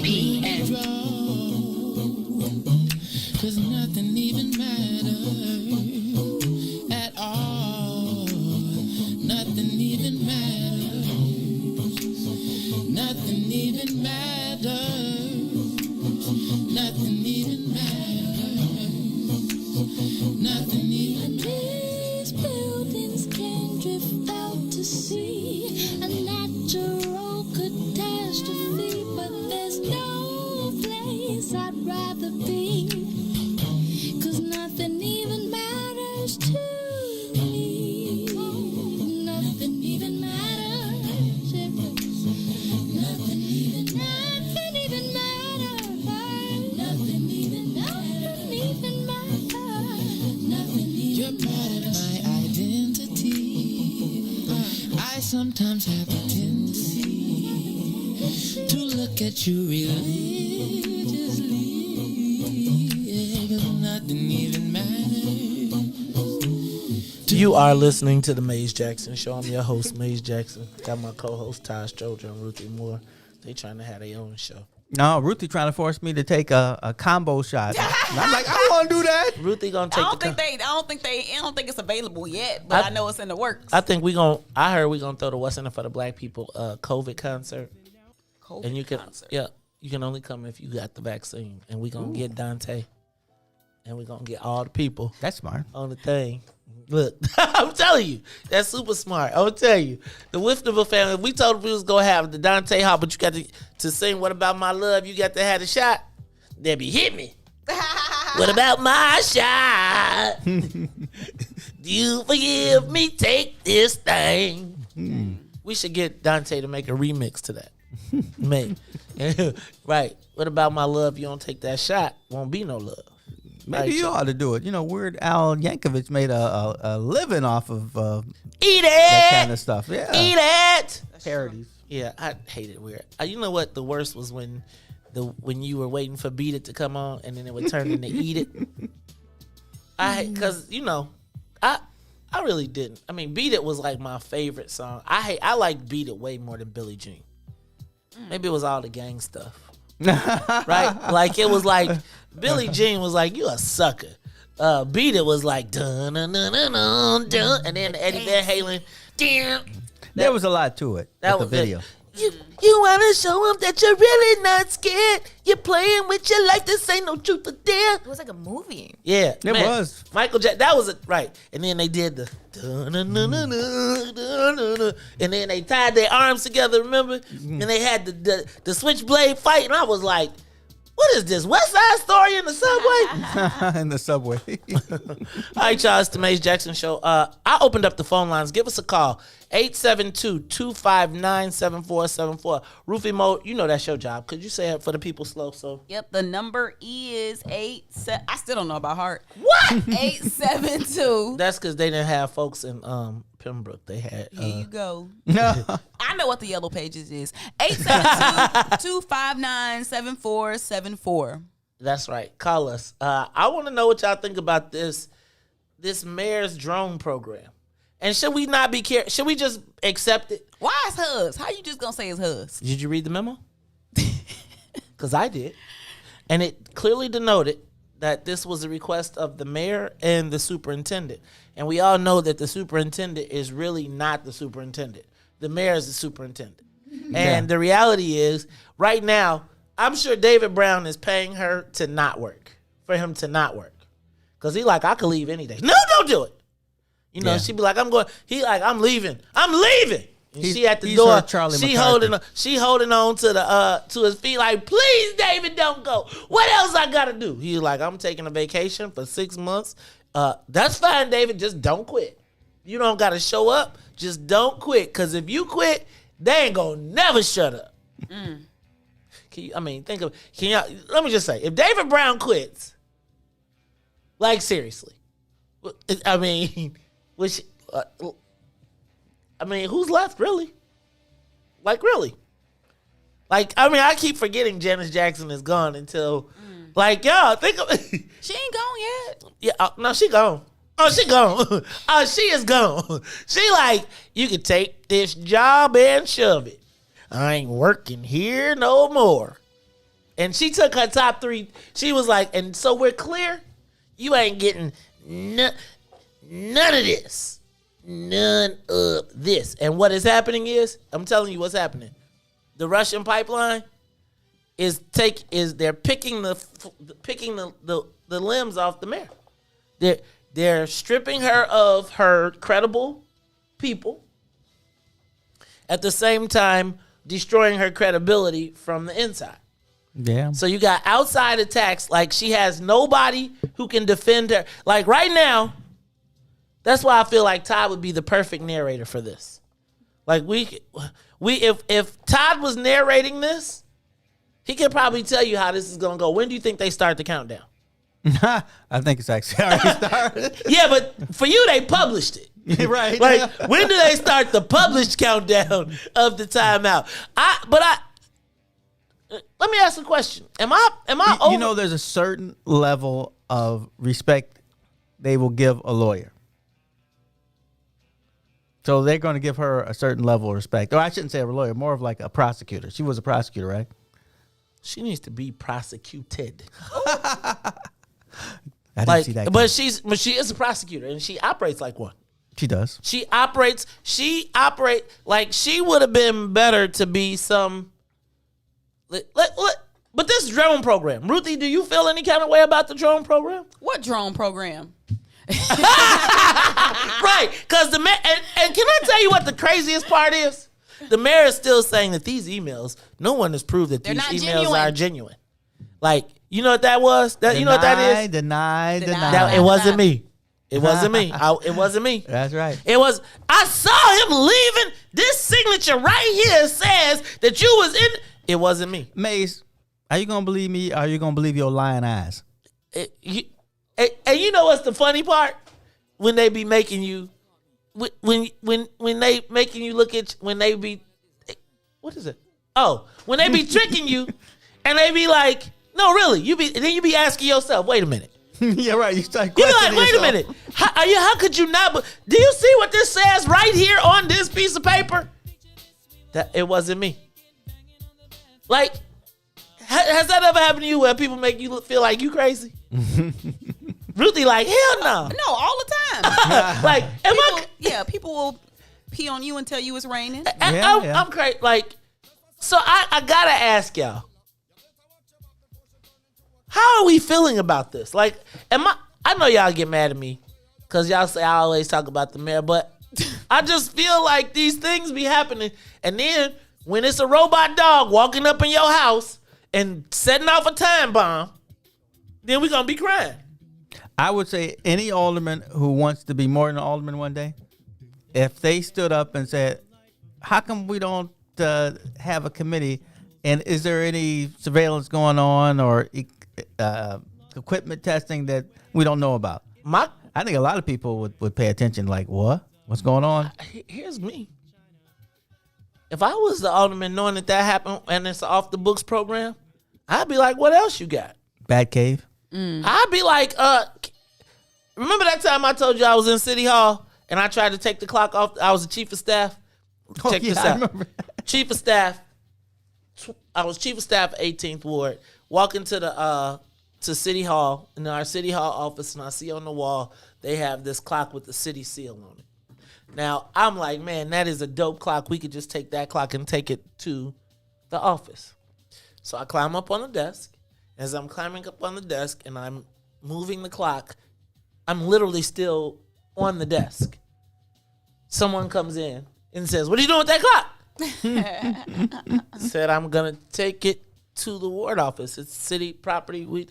No, not that clock. Not that clock. You can get a replica of that clock, but you can't take that clock." Now, That clock has a camera. You can't. That take clock has a camera, and a mic. Now, if you go to Intergovernmental Affairs, to the Office of Intergovernmental Affairs, you will often be in the meetings, and the head of Intergovernmental Affairs will say, "Hold on one second," and he will reach over to his box and he will turn it up, and he will listen to what is happening in city council or in a city council committee hearing. Right. Now, me, Maze Jackson, if I'm wiring the building, I'm wiring the whole damn building. Now, I can tell you, I don't mess with that switch unless I need to. And I guess my question is, if the mayor was authorizing surveillance of a drone type without any oversight off the books between her and the police, remember what I told you about why Burke and those other guys always wanted to be in tight relationship with the police? Because of ICE? Because they could always collect information? I know y'all believe that the mayor is probably above that.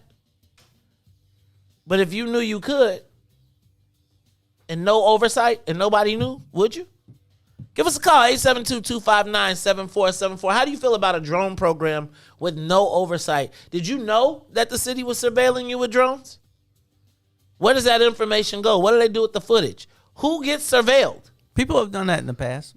What? I mean, I don't know if in this city, but in other cities, collected information, like you're saying, and just kind of kept it as their in their file. Yeah, it's called a dragnet. What you mean a dragnet? You didn't Like see that the- show? Dun, dun, No, it's dun, like the dun. concept of like a dragnet. What's the concept of it? You know, like if you fishing and then you do a dragnet and you just Take catch the net it, you and just drag it. catch everything. And so that's like the concept of like the American surveillance.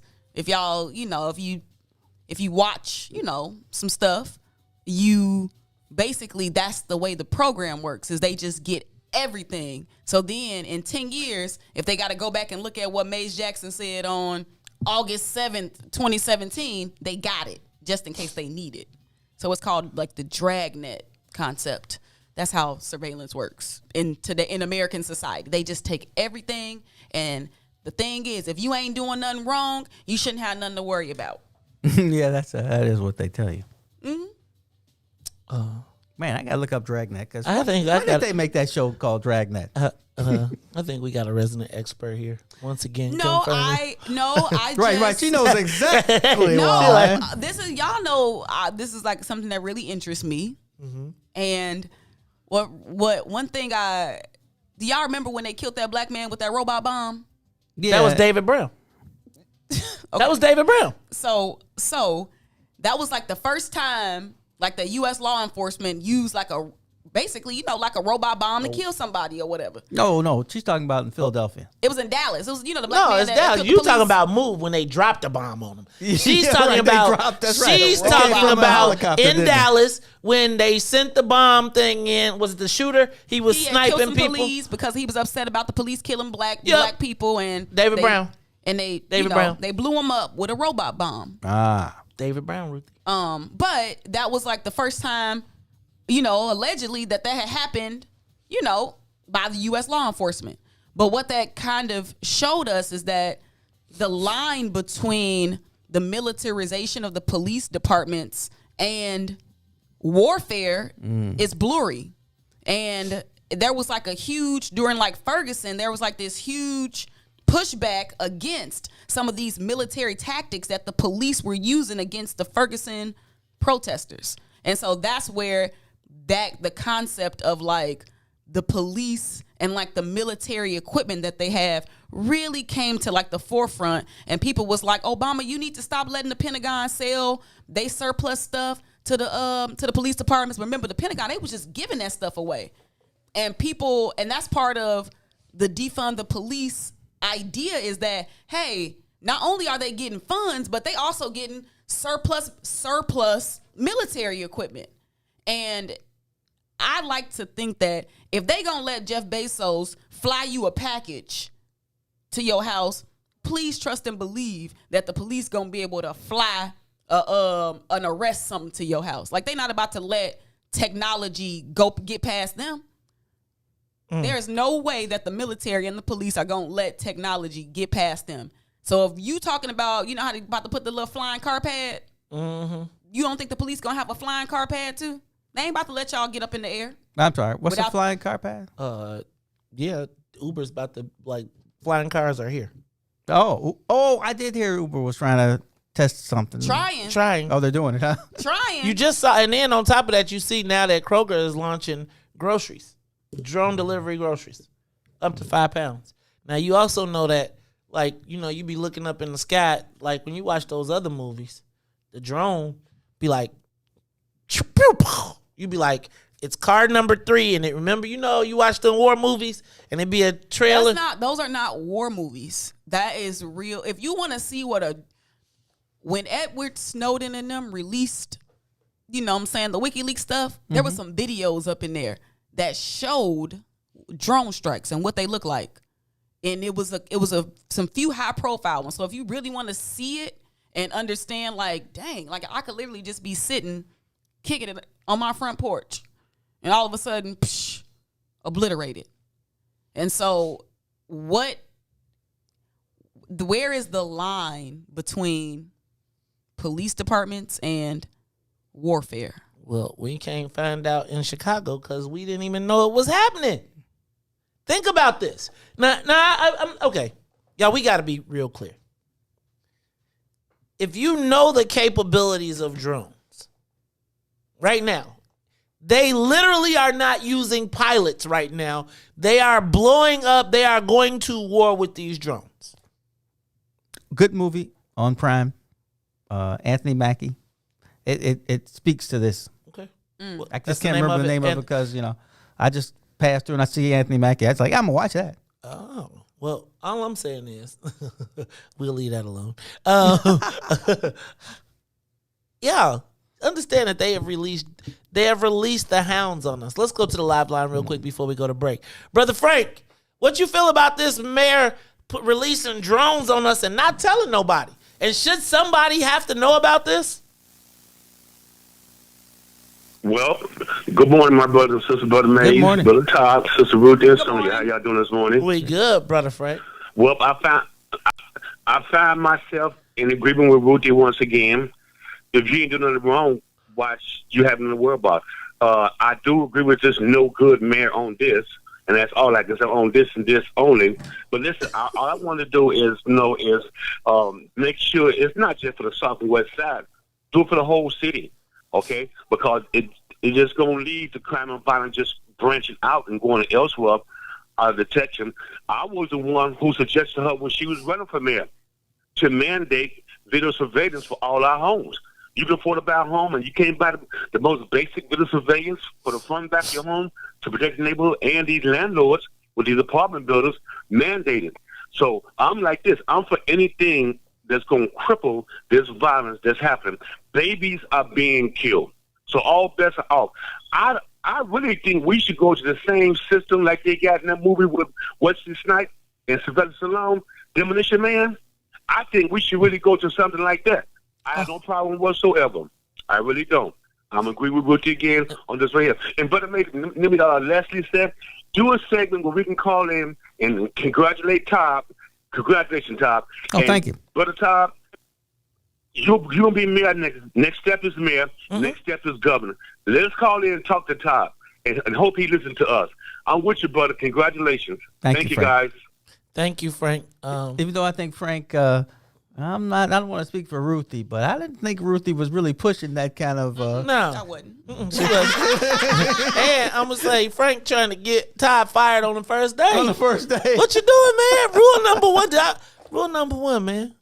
Frank say he want to go to Demolition Man. I'm gonna just tell you, that sounds really good until they choose what you do as being illegal. Yeah. Right? It's like, yeah, if you ain't doing nothing wrong, but who's to say what's wrong? So think about it like this. Remember when Trump put out the black identity extremist thing? Mm-hmm. So if you have a government that's in control that then deems like the black people protesting police brutality as black identity extremists, now they getting hit with the drone surveillance because underneath the law, like they've, so I agree with what you're saying. And it's all about who is. Ooh, they got you. Oh, see, there go drone. There go the mayor's surveillance. Who is in control of the Justice Department? Well, shoot, we just ain't the Justice Department though. We talking about Chicago. We're back to Nazi Germany. See, but this is my thing, right? I think Todd hit on a point. Like, there's got to be some federal and some local jurisdiction, and I do feel like, okay, I understand the police. I don't know if I'm okay with the mayor. Man, y'all know what trumps everything? What? Public safety, national security. Those two things can be used to justify pretty much whatever. Did you what the rise of the Nazis? Mm-hmm. The rise of the Nazis. The rise of the Nazis. Declare an emergency and then start whacking everybody. And the next day you wake up and all them people dead. And it's like the terrorists have done it. And the next thing you know, they say the black people done killed all our drone showed us. What's the largest department that has been created in the last Homeland Security. Years? Homeland Security. Yes. Remember, Trump was gonna turn them into the stormtroopers. It's the Mace Jackson show. Remember? Hey, he was like, everybody $40,000 a year will be recruiting young black men. Remember? You mean the brown shirts? Yup, it's the Mace Jackson show. We'll talk about it more when we come back. The Mace Jackson Show. We'll be back after this break.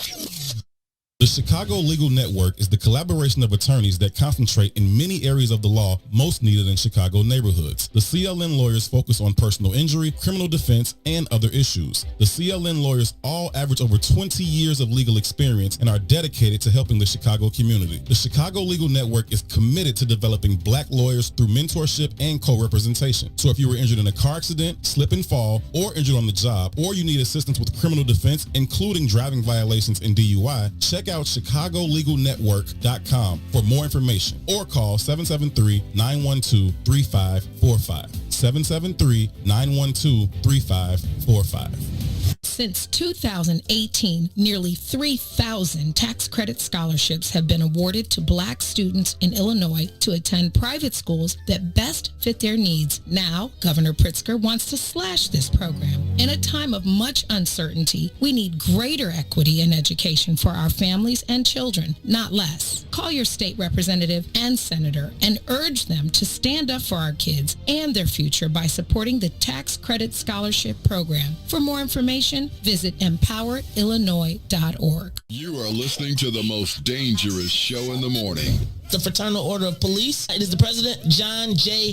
Catanzara Jr. We all saw the Anjanette Young video. Naturally, when someone hears, I didn't do it, you got the wrong place, you just discard it. You have an obligation to make sure that the rest of the place that you're doing a search warrant on is secure. Okay, so you used the word naturally. And when you watch that video, naturally, a natural reaction would have been to provide her with some coverage for her naked body. Have you ever been to police? And so have you ever been to police? Let me finish my question. So a natural reaction was not what we saw from those white police officers. A natural police reaction is to secure the scene. So a natural police reaction is different from a natural Well, we're talking about police. We're not talking about you going into a building. We're talking about the police going into a building. Hence why in the beginning of the question, I related it to training. Are police officers trained to not see black people as human? And so police training would make them naturally react to see me as an animal? I'm not even going to dignify that with an answer because that's just an ignorant statement to make. They went in there looking for an offender Who was not there. Do you know that until you searched the whole place? They did. They searched, and she stood there naked. And at that point, after they had the scene secure, she still stood there naked. Again, I already conceded the fact that they could have did a better job covering her up, but her race had nothing to do with it, and you're going to keep implying it. I'm going to keep telling you you're absolutely wrong. Let me ask you a question. Of training? Is it a lack of proper training? No. I don't know about it. I keep telling you, you got the wrong place. You got the wrong place. The most disrespected person in America is the black woman. We will kill you for our woman. Hey, sunshines. If you didn't catch the last page in the Book of Dawn, here's what you missed. You found that, but you also, during those times, made a conscious decision to create a base for yourself outside of the Isleys or the great artists that you tour with. And from that, the Mo Fitz Project was born. Can you tell us how and why you did the Mo Fitz Project? Let me tell you something. I had been touring since I was 17. And what happened was your girl Eve was doing different events around town. And I remember it was right on 47th Street. I think it was Blue 47. One of those spots. So Eve was doing something with them. So they were like, we're hiring bands. I was like, I'm going to put something together and go play locally. Let me do that. And through that situation from Eve, the Mo Fitz Project was birthed. I was like, oh, okay, this would be great to actually come home and put quality guys together and make music locally outside of the touring. I just found another joy in it. And crazy, remember Terrence Kane came up with the Mo Fitz. Oh, did T. Kane? Rest in peace. Rest in peace. Terrence was like, you need to call it the Mo Fitz, Ruthie. Mo Fitz. Use your name. This is how that name came about. It was Terrence Kane and my girl Eve Bridgeworth. She was the launching pad for that. And then she would hire me to do different events. And she started hiring me to do weddings and stuff she was doing. And then it just kind of birthed into that. Don't forget to tune in weekdays, 9 a.m. to the Book of Dawn from the What's in It for the Black People Media Studios. Roll Tide, y'all. Call in and say it with your chest. 872-259-7474. That's 872-259-7474. Give us a call and say it with your chest. 872-259-7474.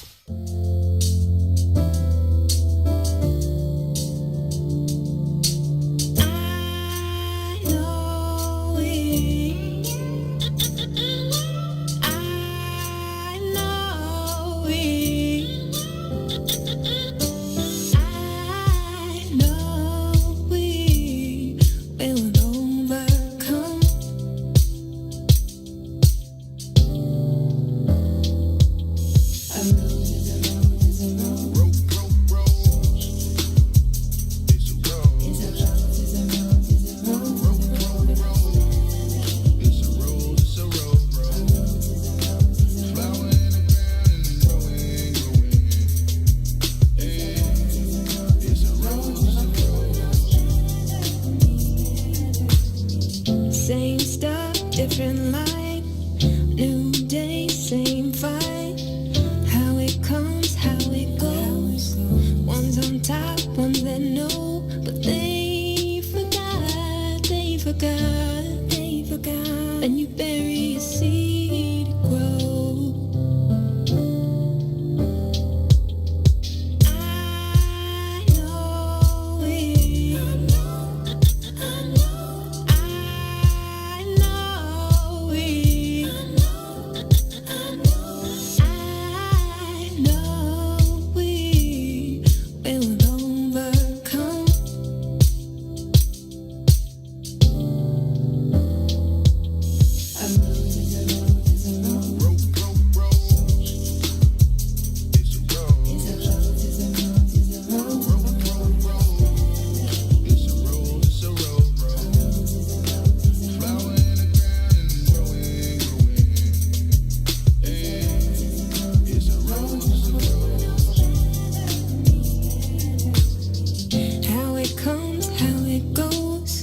Different names, still a rose.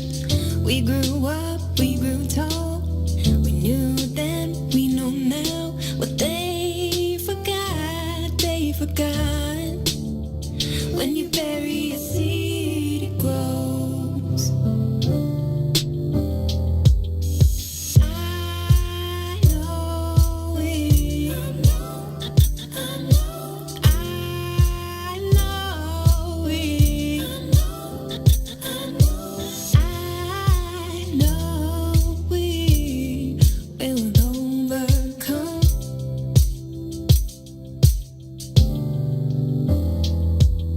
A rose is a rose is a rose. Rose. It's a rose. It's a rose is a rose is a rose is a rose is a rose. It's a rose. It's a rose.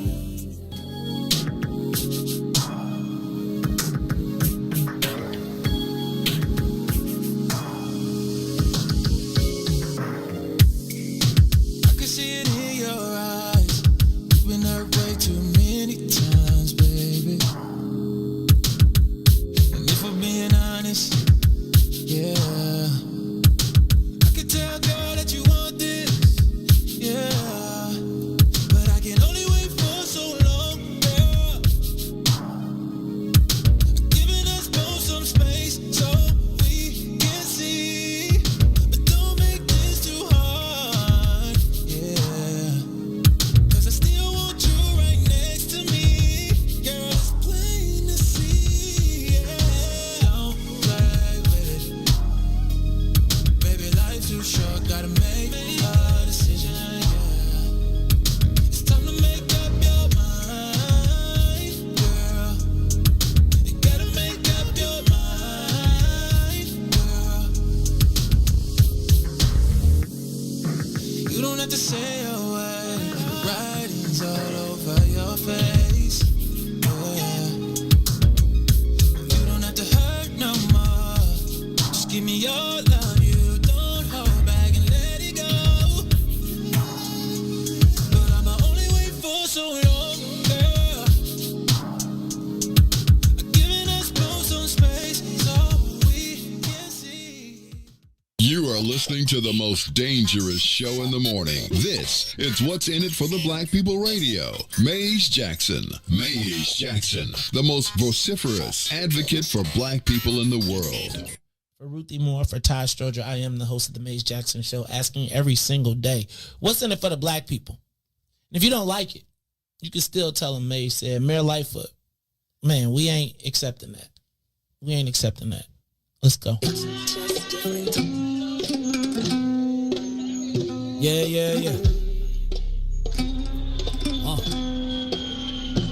Let's get down to business and go ahead and address the facts, man. Lightfoot seems more lesbian than black. Rahm Emanuel's another case. He was just as tired.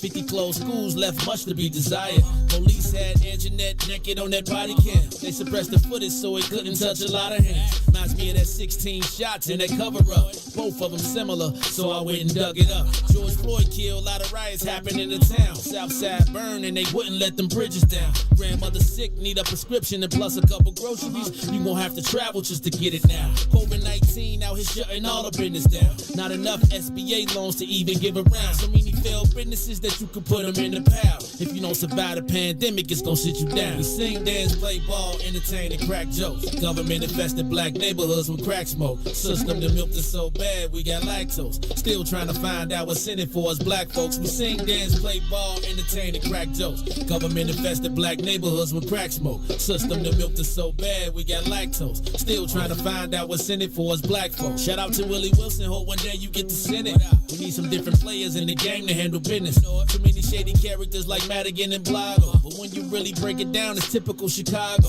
City full of gangsters, it's what the land was built on. Same streets with hood legends, DNA get spilled on. Carjackers out here lurking, trying to get they steal on. Looking for a block to put them Hellcat wheels on.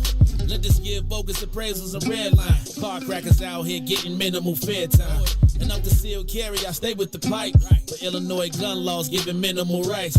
Stay up on the swivel, make sure I'm moving tight. Check all of my mirrors when I pull up to the light. Pick my homie up from out of town, man, he caught a flight. He was hella nervous, told him, shorty, this a way of life. We sing, dance, play ball, entertain, and crack jokes. Government infested black neighborhoods with crack smoke. System that milked us so bad, we got lactose. Still trying to find out what's in it for us black folks. We sing, dance, play ball, entertain, and crack jokes. Government infested black neighborhoods neighborhoods with crack smoke. System that milked us so bad we got lactose. Still trying to find out what's in it for us black folks.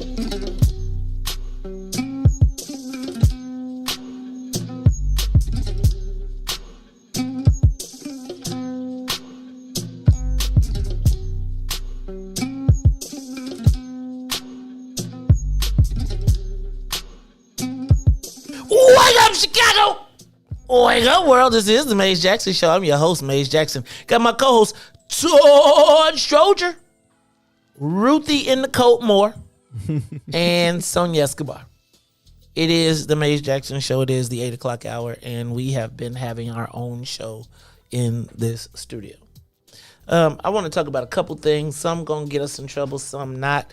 First of all, I did not hit the social media question of the day, but did you all see South Carolina House Majority Whip, third most, I didn't even say third most powerful at this point, third ranking Democrat in the House, said on national TV that he would not, qualified immunity is not a deal breaker in the negotiations as they rapidly approach trying to pass the George Floyd police reform bill before May 25th. My question is, do black people compromise too early and too easily? Now, I'm going to say that Jim Clyburn, for a total of 65 seconds, was the most appreciated and powerful black man in the Democratic Party.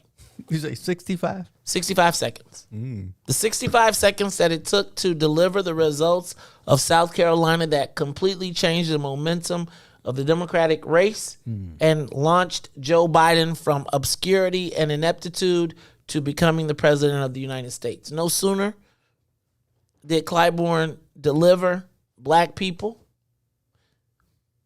was he summarily dismissed. We saw that the high-ranking black people that he wanted didn't necessarily come. He told us that he would accept the national. He did not get reparations on the board, and he also said that he would accept. He tried to get the national.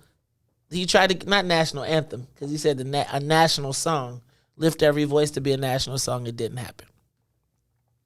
I would say that, quite frankly, and then if you watched the presidential address 2 weeks ago, you saw that it was clear that Clyburn, he didn't step up, didn't clap. He was pretty much every time you saw him on the camera, he was pretty sullen. Clearly demonstrating, and you know that clapping and those faces and all that is used by the analysts to kind of interpret the reception. Yeah. I noticed that they didn't talk very much about Clyburn in that because everybody's celebrating Joe Biden and how great he is, and I'm not here for that either. But it just felt to me that Jim Clyburn, by saying before Democrats were through negotiating that he was willing to compromise on qualified immunity, which is the sticking point, is emblematic of where we sit as black people. Jim Clyburn forces us, first of all, Jim Clyburn, in my estimation, leveraged the power that he had to benefit the Democratic Party and Joe Biden. Sounds like black people in general. After he won, we saw that the priority for within 91 days, within the first 100 days, they passed an anti-Asian hate legislation. They went to help LGBTQ, and we see ourselves sitting by the sideline. And now, as Joe Biden tries to pass, before the anniversary of George Floyd's death, the George Floyd police reform bill, the sticking point is qualified immunity. What is qualified immunity? It means that you cannot be protected as a police officer if you murder someone. You can be sued individually. Jim Clyburn said we can compromise on it, giving the white folks an out before the Democrats were ready to even compromise on that point. and before the black people were willing to compromise on that point. Who in the hell told Jim Clyburn that he got to cut out the most important part of it? Compromise doesn't actually mean cut out. I don't know what he said he was going to do, but it doesn't. The term doesn't mean that we're getting rid of the whole thing. Okay, so what he said was what he said was we should not sacrifice good on the altar of perfection, which sounds like the typical black cop-out, right? For political reasons. Now, I'm not gonna say that you don't compromise, but if that's the big 800-pound gorilla, and it's like that's your whole card, and you say we'll get that up front before we even they still trying to get through the minutia, and you say we'll give it up. If I told you, but he's at a different level. We don't know how far they've gotten up in the leadership. So it's clear. Well, according to Democrats on the Hill, they weren't ready to give up on qualified immunity. Now, if all the people negotiating and then the big dog comes in and says, y'all ain't got to worry about the qualified immunity, you just cut the... No. It sounds like he said compromise. That's a totally different thing than giving up. No, I thought he said it was not... Well, I just took that from what you wrote. Okay, so essentially you took that from what I wrote. He said, no, I said compromise. He said it's not a deal breaker. So if they don't get the qualified immunity... He's saying that they can still put the votes on it. So I'm saying, to me, if you gut the basis of what it all was about and then say we're going to give you this with the hope of passing a George Floyd memorial bill and say we passed the bill, but the bill doesn't address the problem, right? Because the police get to kill you and then be defended and not have...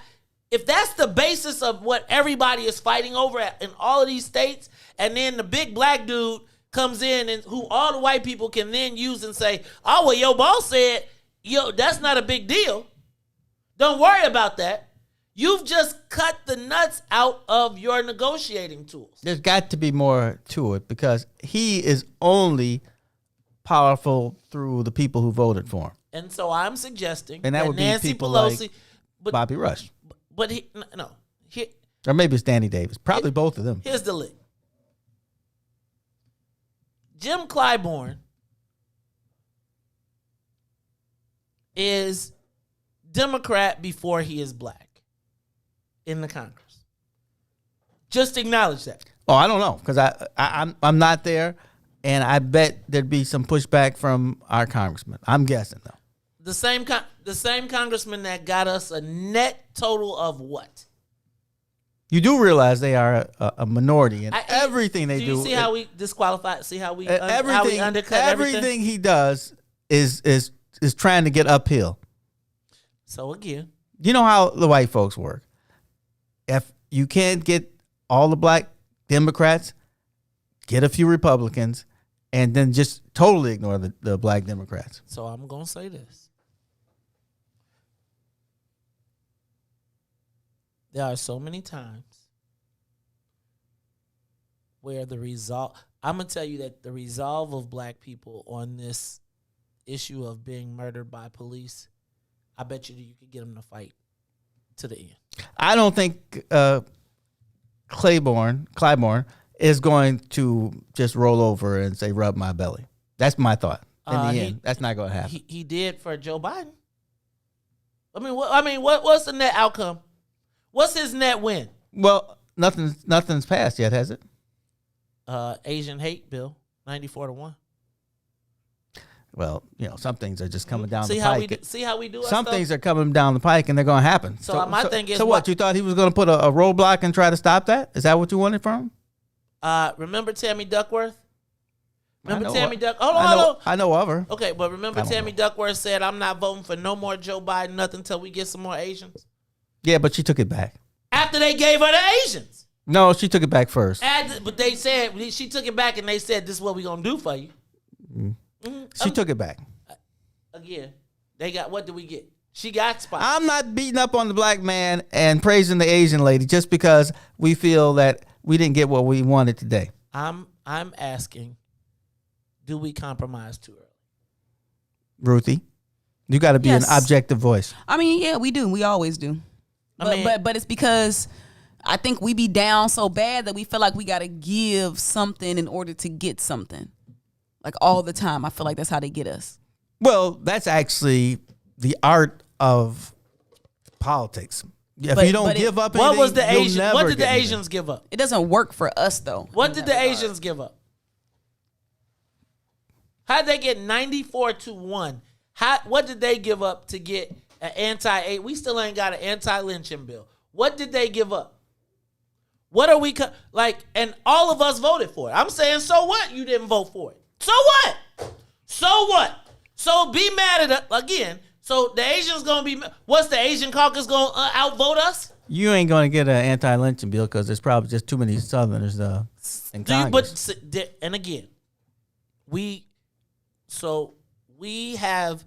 there is nothing that we will stand for. No, I'm talking about white Southerners. I'm suggesting. It's not like black people haven't been pushing and trying to get this stuff. See, I refuse to beat up on black people who I know have been fighting all their lives just because white people are the majority. We always trying to get things to happen, but if there's not enough of us, it never happens. So I guess my thing is this. If me and you are negotiating, right? And we got 3 million things on the table. I don't want you to dip into my pool and take my leverage away. Now, if you can tell me that in exchange for the lack of qualified immunity, they gave, right? And maybe that'll come out. But what you're seeing in the press and in the news is that Democrats are like, wait, we didn't say that yet.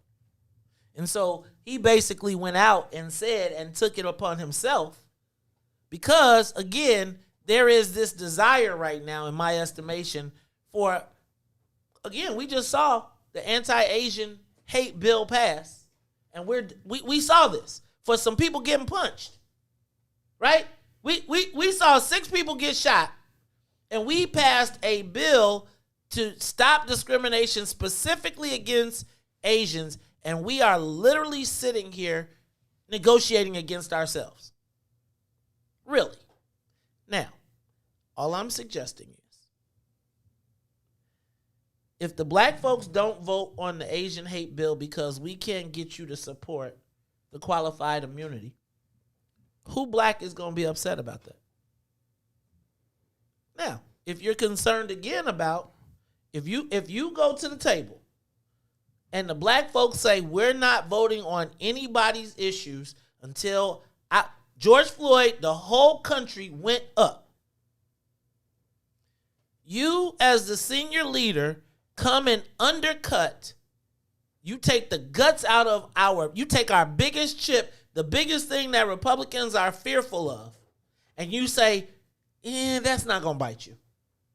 I now don't have the same leverage to vote. I may be willing to give up qualified immunity, but don't have me negotiating, and then you on the news and the white boy's like, aha. And I'm not saying that Mr. Clyburn hasn't fought his whole life for black folks. I'm saying that his last 2 fights, he won for someone else. And I'm saying, why are we always the ones to have to? We tell every story about what we can't do with all of these people in Congress, and y'all, it ain't no Asians in Congress. We now talking about AAPI, whatever, something, and it's a whole thing. Tammy Duckworth told the president on national TV, I'm not voting for nothing else out of this administration. She took it back because they came to her and said, you can't be out here doing that. So what do you want? And she stood down, but she got something. And I'm saying, we understand how negotiations work. And I can even honor that qualified immunity may not get done. But while I'm talking about it and I'm leveraging it, don't you come your ass over there and be like, that's okay, we don't need it. And you got because you're really talking about Nancy, you're really speaking for Nancy Pelosi. Because at that point, you're being a Democrat, not a black man. No, I wouldn't say he's being a Democrat. He understands how leadership works. I'll tell you, God, it's been a long time. So maybe 30 years ago, I said to Dick Durbin, what's it like to be a congressman? Because he was a congressman. And he says, it's top heavy. The speaker pretty much controls everything that's going on. So in that, I would think that what's really going on is, you're right. He's speaking not from her voice, but he knows exactly what she told him. And it's like, man, those votes aren't there. You're not going to get what you want in that sense. But that doesn't mean there's not some other things that you can get. Now, we don't know what it is because he hadn't talked about it yet, right? I'm gonna just say this. You can burn it. You always talk that stuff, but you're a capitalist. You ain't burning nothing. Crazy. Except a couple of steaks. I try not to burn my steaks. I'm a medium rare guy. Then it seems to me what you're saying is we're on the hamster wheel. And all I'm saying is this. It seems like... It's like being the mayor of Chicago. As I always say, until you become the mayor of Chicago, I mean, a black person, we ain't never getting what we really need. Until we get a black person who's the speaker, we probably not won't get exactly what we want either. So how do the immigrants do it? How do the Asians do it? How Because does everybody it's else like do a it? track. Track is an oval. It's 400 meters. Those other groups, white people look at them and say, here, you can start at 300. And black people, they say, you start at this line and then you run all the way around. We know that they're not going to treat us equally. It's always a fight. And so understanding that it ain't going to... it's not a fight if you lay down before somebody got a bloody eye. If you give a... You don't know what happens when that man goes home. He probably cries every night thinking he's... and that's exactly what we don't... Like, I'm just saying, we're... Third... Fight... how do you put this? Like, so... It's like my son can punch me. Well, now he can't because that would hurt. But it used to be a time when my son could walk up and he could just go to town. He could punch me all day long. And it's like, and for all his effort, he wore himself out. Right. Right? And there's a point when you say, good job, good and faithful servant, but this ain't your fight no more because we ain't singing We Shall Overcome. Like, there's got to be a point when you measure some kind of success. And, like, to me, I'm going to be honest with you. Jim Clyburn, I respect the concept of him being powerful. But powerful is the ability to influence your will on people, even if they don't want to do it. And I don't necessarily agree that he's powerful. And I would argue that I don't agree right now that there's really, we have the illusion of power. Like, the illusion of power is like you get the title, but he can't walk into the thing and say, I'm pulling 30 votes off of everything else or black. Again, when does Jim Clyburn walk in and say, Madam Chair? He's the same person that we just got through talking about at Sterling Bay. He's the same person. He's the same person that walks into Sterling Bay and says, let me navigate, let me compromise, but we're going to get around this issue. They all want to be able, I'm going to tell you, they're going to pass this George Floyd bill, and everybody is going to be running around clamoring about it, not because of what it does or what it changes, but because they passed the bill. And everybody will be able to say, we passed this, and he said, because the president... No, let's fight until we get what we want out of it. Forget that May 25th deadline. It's a disrespect to his memory to be able to say we passed a bill that allows the same stuff to happen again. Go, Ruthie. I'm sorry. No, you listen. I'm quiet because you are absolutely spot on right. I think we always give up our power too early, and it does affect negotiations. But I think part of it is that people be negotiating in their silos. They don't be thinking about the collective, and that's how we always get picked off and sold off. Exactly. I mean, this is a great example because qualified immunity is really the buzzword if we want legislation changed and policy. Just think if a cop couldn't shoot you and know that they was going to be protected from just because they're a cop, right? And it's like, so we watched this man die, 11 minutes, and y'all, there was no compromise between the knee and the neck, and the sidewalk. None. No compromise. And for us to sit up here, I'm guessing that Mr.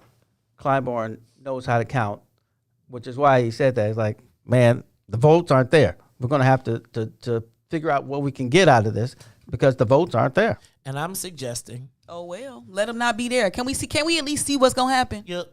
Can we? What is it? What's the process called? Like, can we play it out? Like, don't just give up your power. Let's play it out and see what happened. But you also got to remember, he doesn't get to call bills. So my point is, again, it's the same thing as sitting at that table and being like that. Like, sometimes you're going to have to lose. We just got through talking about this. Sometimes you got to take a loss and get a bloody eye. And I'm going to tell you, Nancy Pelosi can't afford no black bloody eyes. She don't want the Black Caucus to be like, yo, this ain't right. Like, I'm tired of white people telling me what to do. This isn't a Claiborne issue. This is, you hit it on the head. This is a Black Caucus issue. I'm with you. I'm saying, but when you take your Black Caucus issue, because I didn't hear him, did he take a vote with the Black Caucus? No, he didn't. He spoke on his own and said, as many people do, I'm going to make the call because Nancy said. It's the Maze Jackson Show. We'll be back. The Maze Jackson Show will be back after this break. Since 2018, nearly 3,000 tax credit scholarships have been awarded to black students in Illinois to attend private schools that best fit their needs. Now, Governor Pritzker wants to slash this program. In a time of much uncertainty, we need greater equity in education for our families and children, not less. Call your state representative and senator and urge them to stand up for our kids and their future by supporting the tax credit scholarship program. For more information, visit empoweredillinois.org.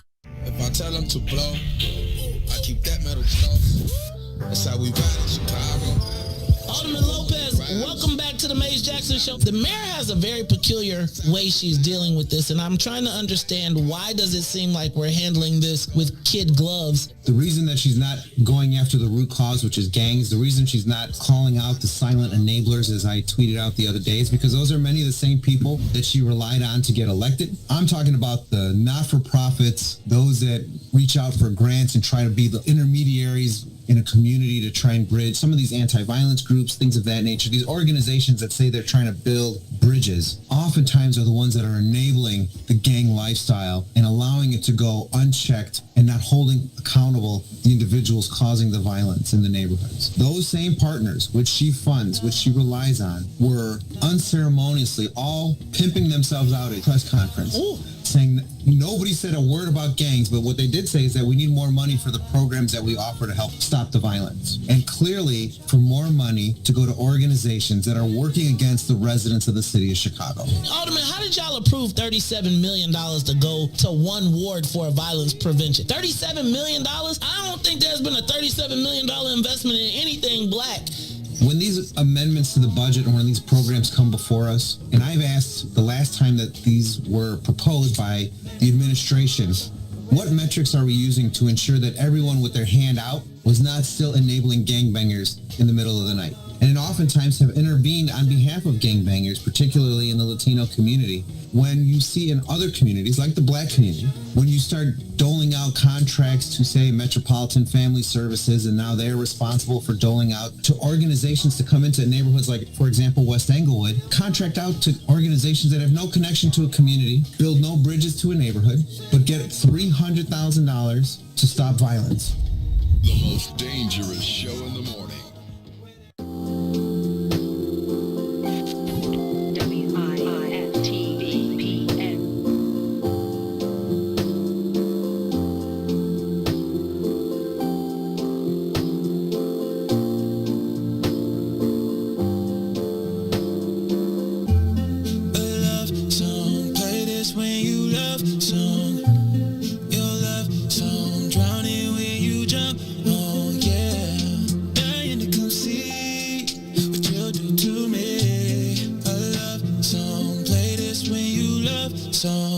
You are listening to the Maze Jackson Show. I'm your host, Maze Jackson. Got my co-host.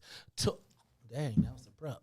He was like, oh, I'm sorry. She like, you cut my song, I'm going to cut your music. All right, y'all. This is the Maze Jackson Show. I'm your host, Maze Jackson. Got my co-host, Todd Stroger, Ruthie Moore, Sonia Escobar in the building. Hey, I got a question. I want to understand the difference between Israelis, and Jewish people. And the reason that I gotta ask this is because I'm watching all of there is right now wars and bombings going on between Israel and Hamas in the Gaza Strip. So Palestine. Well, I don't. So here's what I don't understand. I don't think they had an election. Did they have the election? They had a couple of elections, and one was with Benjamin Netanyahu, and then the other guy won, and then they was trying to figure out a collaborative government. And there's a lot going on, but I want to back up because I need to get to a place where I need some understanding. So I don't understand Jewish versus Israel, and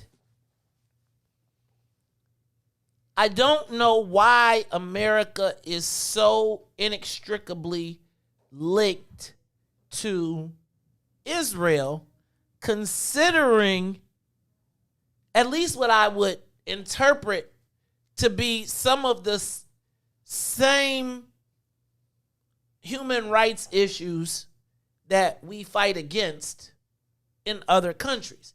I even think about, like, when I think about the immigrants and how we are so protective of immigrants and their rights in America, but I don't understand how it works in Israel. And why does it seem like no matter, like, I watch these videos and these people are throwing rocks.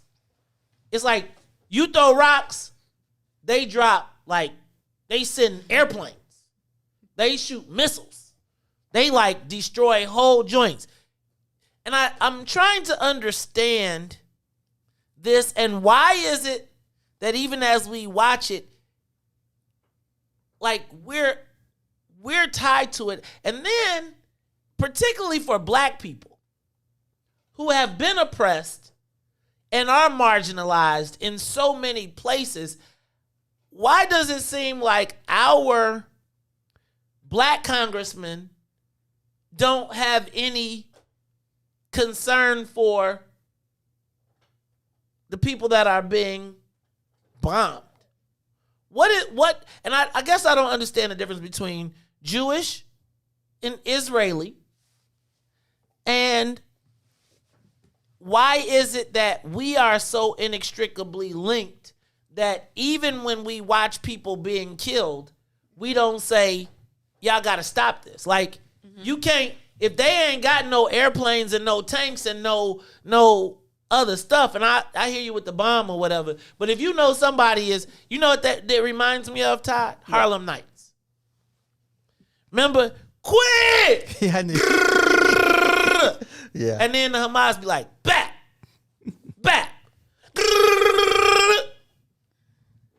What is it that I don't understand? Can y'all help me? And I let me also say this. I don't want to get anybody in trouble, because I also know that the moment that you have, see, look, phone ringing right now. I just got a text. What I want to understand, though, is I don't understand it. I don't understand this whole thing. Can y'all help me understand it some kind of way? Does anybody get it? Well, Hamas, who are, or they were last week, the government in place in Palestine, but it's like that other group whose name, they are not like Al Qaeda? No, Al Jazeera is the news. Al Qaeda? No, Al Qaeda. I'm almost sure of this. Al Jazeera is a TV show, TV network. Let me finish. All these groups are just part of a bigger group. So Hamas is not just like the army. It's also a political group, and they have other arms that do other things. So it's a big group that just divided into, you got this function, you got this function. So they are dangerous, and they get things done. But you're right, they don't have like the power that Israel has. But Israel also has to be careful of how much power they exert on the Palestinians, because if they do too much, there'll be tremendous backlash from who? America, Britain, all of those groups will be like, well, we can't support you if you do A. No, we'll just look over there while you do it. We won't. It's not we can't support you. It's like we won't look at. And then my other question is like we tend to fight for people to have their independence in America. Why is this different? Right? Like, why do we believe that these people should not have the right to self-govern? Which people? You're right. The Palestinians. This is a big. The Palestinians, the people who were, I guess, what I would say were originally there. And I'm not tripping because in the Bible, then exactly, the Israelis will say, well, no, we were here first. Yeah, but even when you read the Bible, the Lord said, go conquer the land. Now, if we're saying that that's what it is, then I'm not bugging that out, but I just want to understand that. So and why are black people undyingly tied to Israel? Israel. It seems like we are. I mean, it's the civil rights movement. So, but is the civil rights movement the same as Israel? Right? Because I feel like that's the difference. So my mom was telling me that my mother has an affinity for Jewish people because she said when her father was killed, the Jewish people in the community knew how it happened, and she had 14 brothers and sisters, and they took good care of them, right? Mm-hmm. And we hear about this link from the civil rights era, and I feel like that's different than Israel to me. The people that marched with Dr. King is different than the people, because I thought that is like, quite frankly, Benjamin Netanyahu was down with Trump, like super down. Isn't he indicted right now? I'm not right, something like that. Yeah, he's got some troubles. But I don't understand, like, why is it that no black people in Congress or anybody see any injustice when it comes to this? Like, Palestinians aren't around. But I think some of who was that elected official? I think it was Cortez. Somebody. So essentially, yeah. So Ocasio-Cortez. Yes, thank you. So essentially, what that kind of put on display was, can you, as an elected official, as a politician, heck, as just any person, can you critique and criticize Israeli foreign policy without the words anti-Semitism coming up? Anti-Semitism or them spending millions of dollars. Right. Exactly, Todd. But again, we're watching people get killed. Now, here's me. This is the same Israel that right now is kicking out the black Hebrew Israelites. They're literally like, you got to leave in 60 days. Right? You know, black folks that left Chicago, as a matter of fact, and went to Benin, right? Mm-hmm. There is a whole black community of black Hebrew Israelites in Israel that Israel is kicking out. That's like, y'all don't belong here. Y'all got to get out. And it seems like we don't. I don't understand why. It's almost like it's untouchable. Like you can't talk about it. I mean, think about this. I'm really nervous about even having this conversation because you know that, and then if I say that I could get cut off, then it'll be I'm doing something wrong. But when I watch those videos, y'all, when I watch those videos, and it seems like it seems very disproportionate when people are throwing rocks and you get to hit them back with bullets. And it seems often, and I don't, it seems very much like some of the same fights that we have here in America as black folks. Like, Literally, when you look at the police and the interactions and after somebody gets killed and all of those different things. And I guess my question is, like, what is black people's allegiance to Israel? I get, and is there a difference between Israel and Jewish? I don't want nobody to get in trouble. So if y'all worried about y'all, just let me know. I think the pursuit of capital and money being disproportionately out of black people's hands. Careful. It ties us to where the money resides. Yeah, but is the money in Israel for us? So it ties us to where the money resides. And so Israel is a place. I think that when you get out in the world, out of your neighborhood, you almost always tend to run into some Jewish people. And like you said, black people tend to have some kind of Jewish friend. Now, that Jewish friend, if they're really doing something in the world, at some point may say, hey, I'm doing something for Israel. They're gonna ask for your support.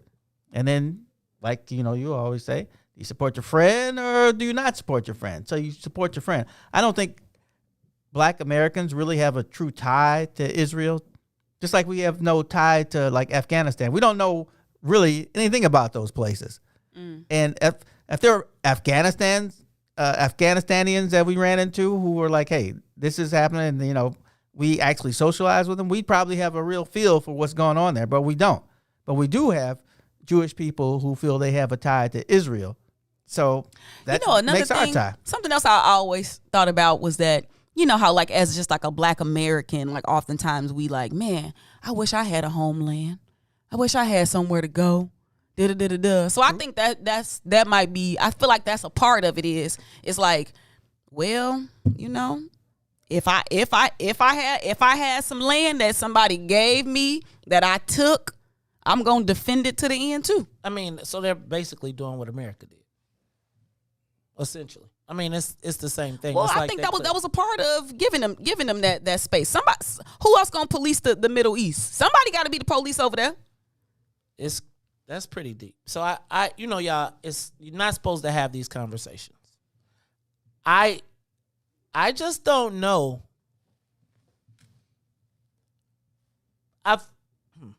It seems to me that, well, part of what struck this conversation up to me was me watching this war, watching the stuff that's going on. The other part that struck up to me was that, did you realize that Michael Reese and the $96 million investment that they're having in Michael Reese, the Michael Reese site, that the largest hospital operator in Israel would be moving into that place? In Bronzeville? Didn't know. See, I always become inquisitive when these things happen. Now, why is the largest hospital operator in Israel moving into Michael Reese? Why are we spending $96 million? Why are we spending $96 million? I just don't understand our tie to Israel. And I'm not hating on it because I don't want them to cut my media off. But it's like these things are hilarious. That's why we got the tie, because we got a lack of capital. Yeah, but we don't see that capital. But I think it's the proximity. It's not just capital, but we also see them as a people who've been beaten up over the years, as we have. So there's that tie too. But they participated in the beating of us. Kinda. No. They do. So economically, and then just think about this: when they bounced out of our communities. Yes. They sold it all to the Arabs, who they having war with over in Israel. Help me understand. Nobody like black people. Period. Like, they was like, we don't get along with none of you. No, they don't like us, but people always use our struggle to advance their own stuff. And I'm telling you, people have Jewish friends. I mean, it's just I got that Jewish simple. friends. I got Jewish friends. They nice too. They nice I got people. Jewish friends, and they always be like you people. Arab friends are kind of that's kind of a new I thing. don't have Arab friends. There's my point. And that's a tie. No. But that I have Jewish friends, and a lot of times they're my Jewish friends because they've made millions out of my community, and there's a guilt complex, or they got this thing that they got to deal with in the back of their mind. Because how many of your Jewish friends are They're poor? still your friends? None. Exactly. Exactly. Where am I going to find some Jewish poor people? I mean, I'm not going to go searching for them. I'm just saying the reality is a lot of people are our friends from guilt. People be co-opting our struggle. Think about how them white people treated Jewish people. Them other white, I don't even know the difference between the whites, but them white people couldn't stand Jewish people. Still don't like them. You see what he say about the Jewish people? Who? Caught in the little tap that they only do business with Jewish people. Basically, who said that? He said Ed Burke. Ed Burke. Basically, he just said they were clannish. Well, that's just about every group I know, except black people. Except for black people, right? Except for black people. Yeah. It's just interesting to me that we take these positions, and for the cost of a trip, nobody says nothing. Oh, that's another thing. They proximity. No, they use public relations. They actually go out and try to get you to come to Israel to see what it's like, and then be like, why would these terrible people over here be throwing bombs at this wonderful place? Yeah, pretty much. I guess that's what they're trying to get you to think. PR. You right, Todd. Hey, we ain't been to Israel. Todd, we need to go to Israel. Let's check it out. It's like, would they take us to Palestine though? They probably do like the. I don't think so. Probably the part that they own. Right, because they'll tell you the rest of it's too dangerous for you. Yeah. Man, we from Chicago. It's like the University of Chicago kids. Careful. No, I'm saying they tell them to stay on the campus. Yeah, you're right. Stay on the campus. And they got a guard every two. I'm saying. But them guards, they be black people standing on the corners. That's exactly protecting the white people. And I heard a student say once that they rode their bike south on Cottage Grove, and they were like, "It's awful." Listen, you can put it just because you. Never mind. Say it. No. Say it. Say it. I got a future. Right. And I got a future. You got a future, and you know who controls it, and so we know who you can't criticize. We know who we cannot offend. Well, maybe I don't. Hey, y'all, this is the Maze Jackson Show. So for Maze and Sonia and Ruthie and Todd, I am the host of the Maze Jackson Show, asking every single day, what's in it for the black people? And if you don't like it, you can still tell them. Maze says, stay tuned, y'all. Up next is the Book of Dawn.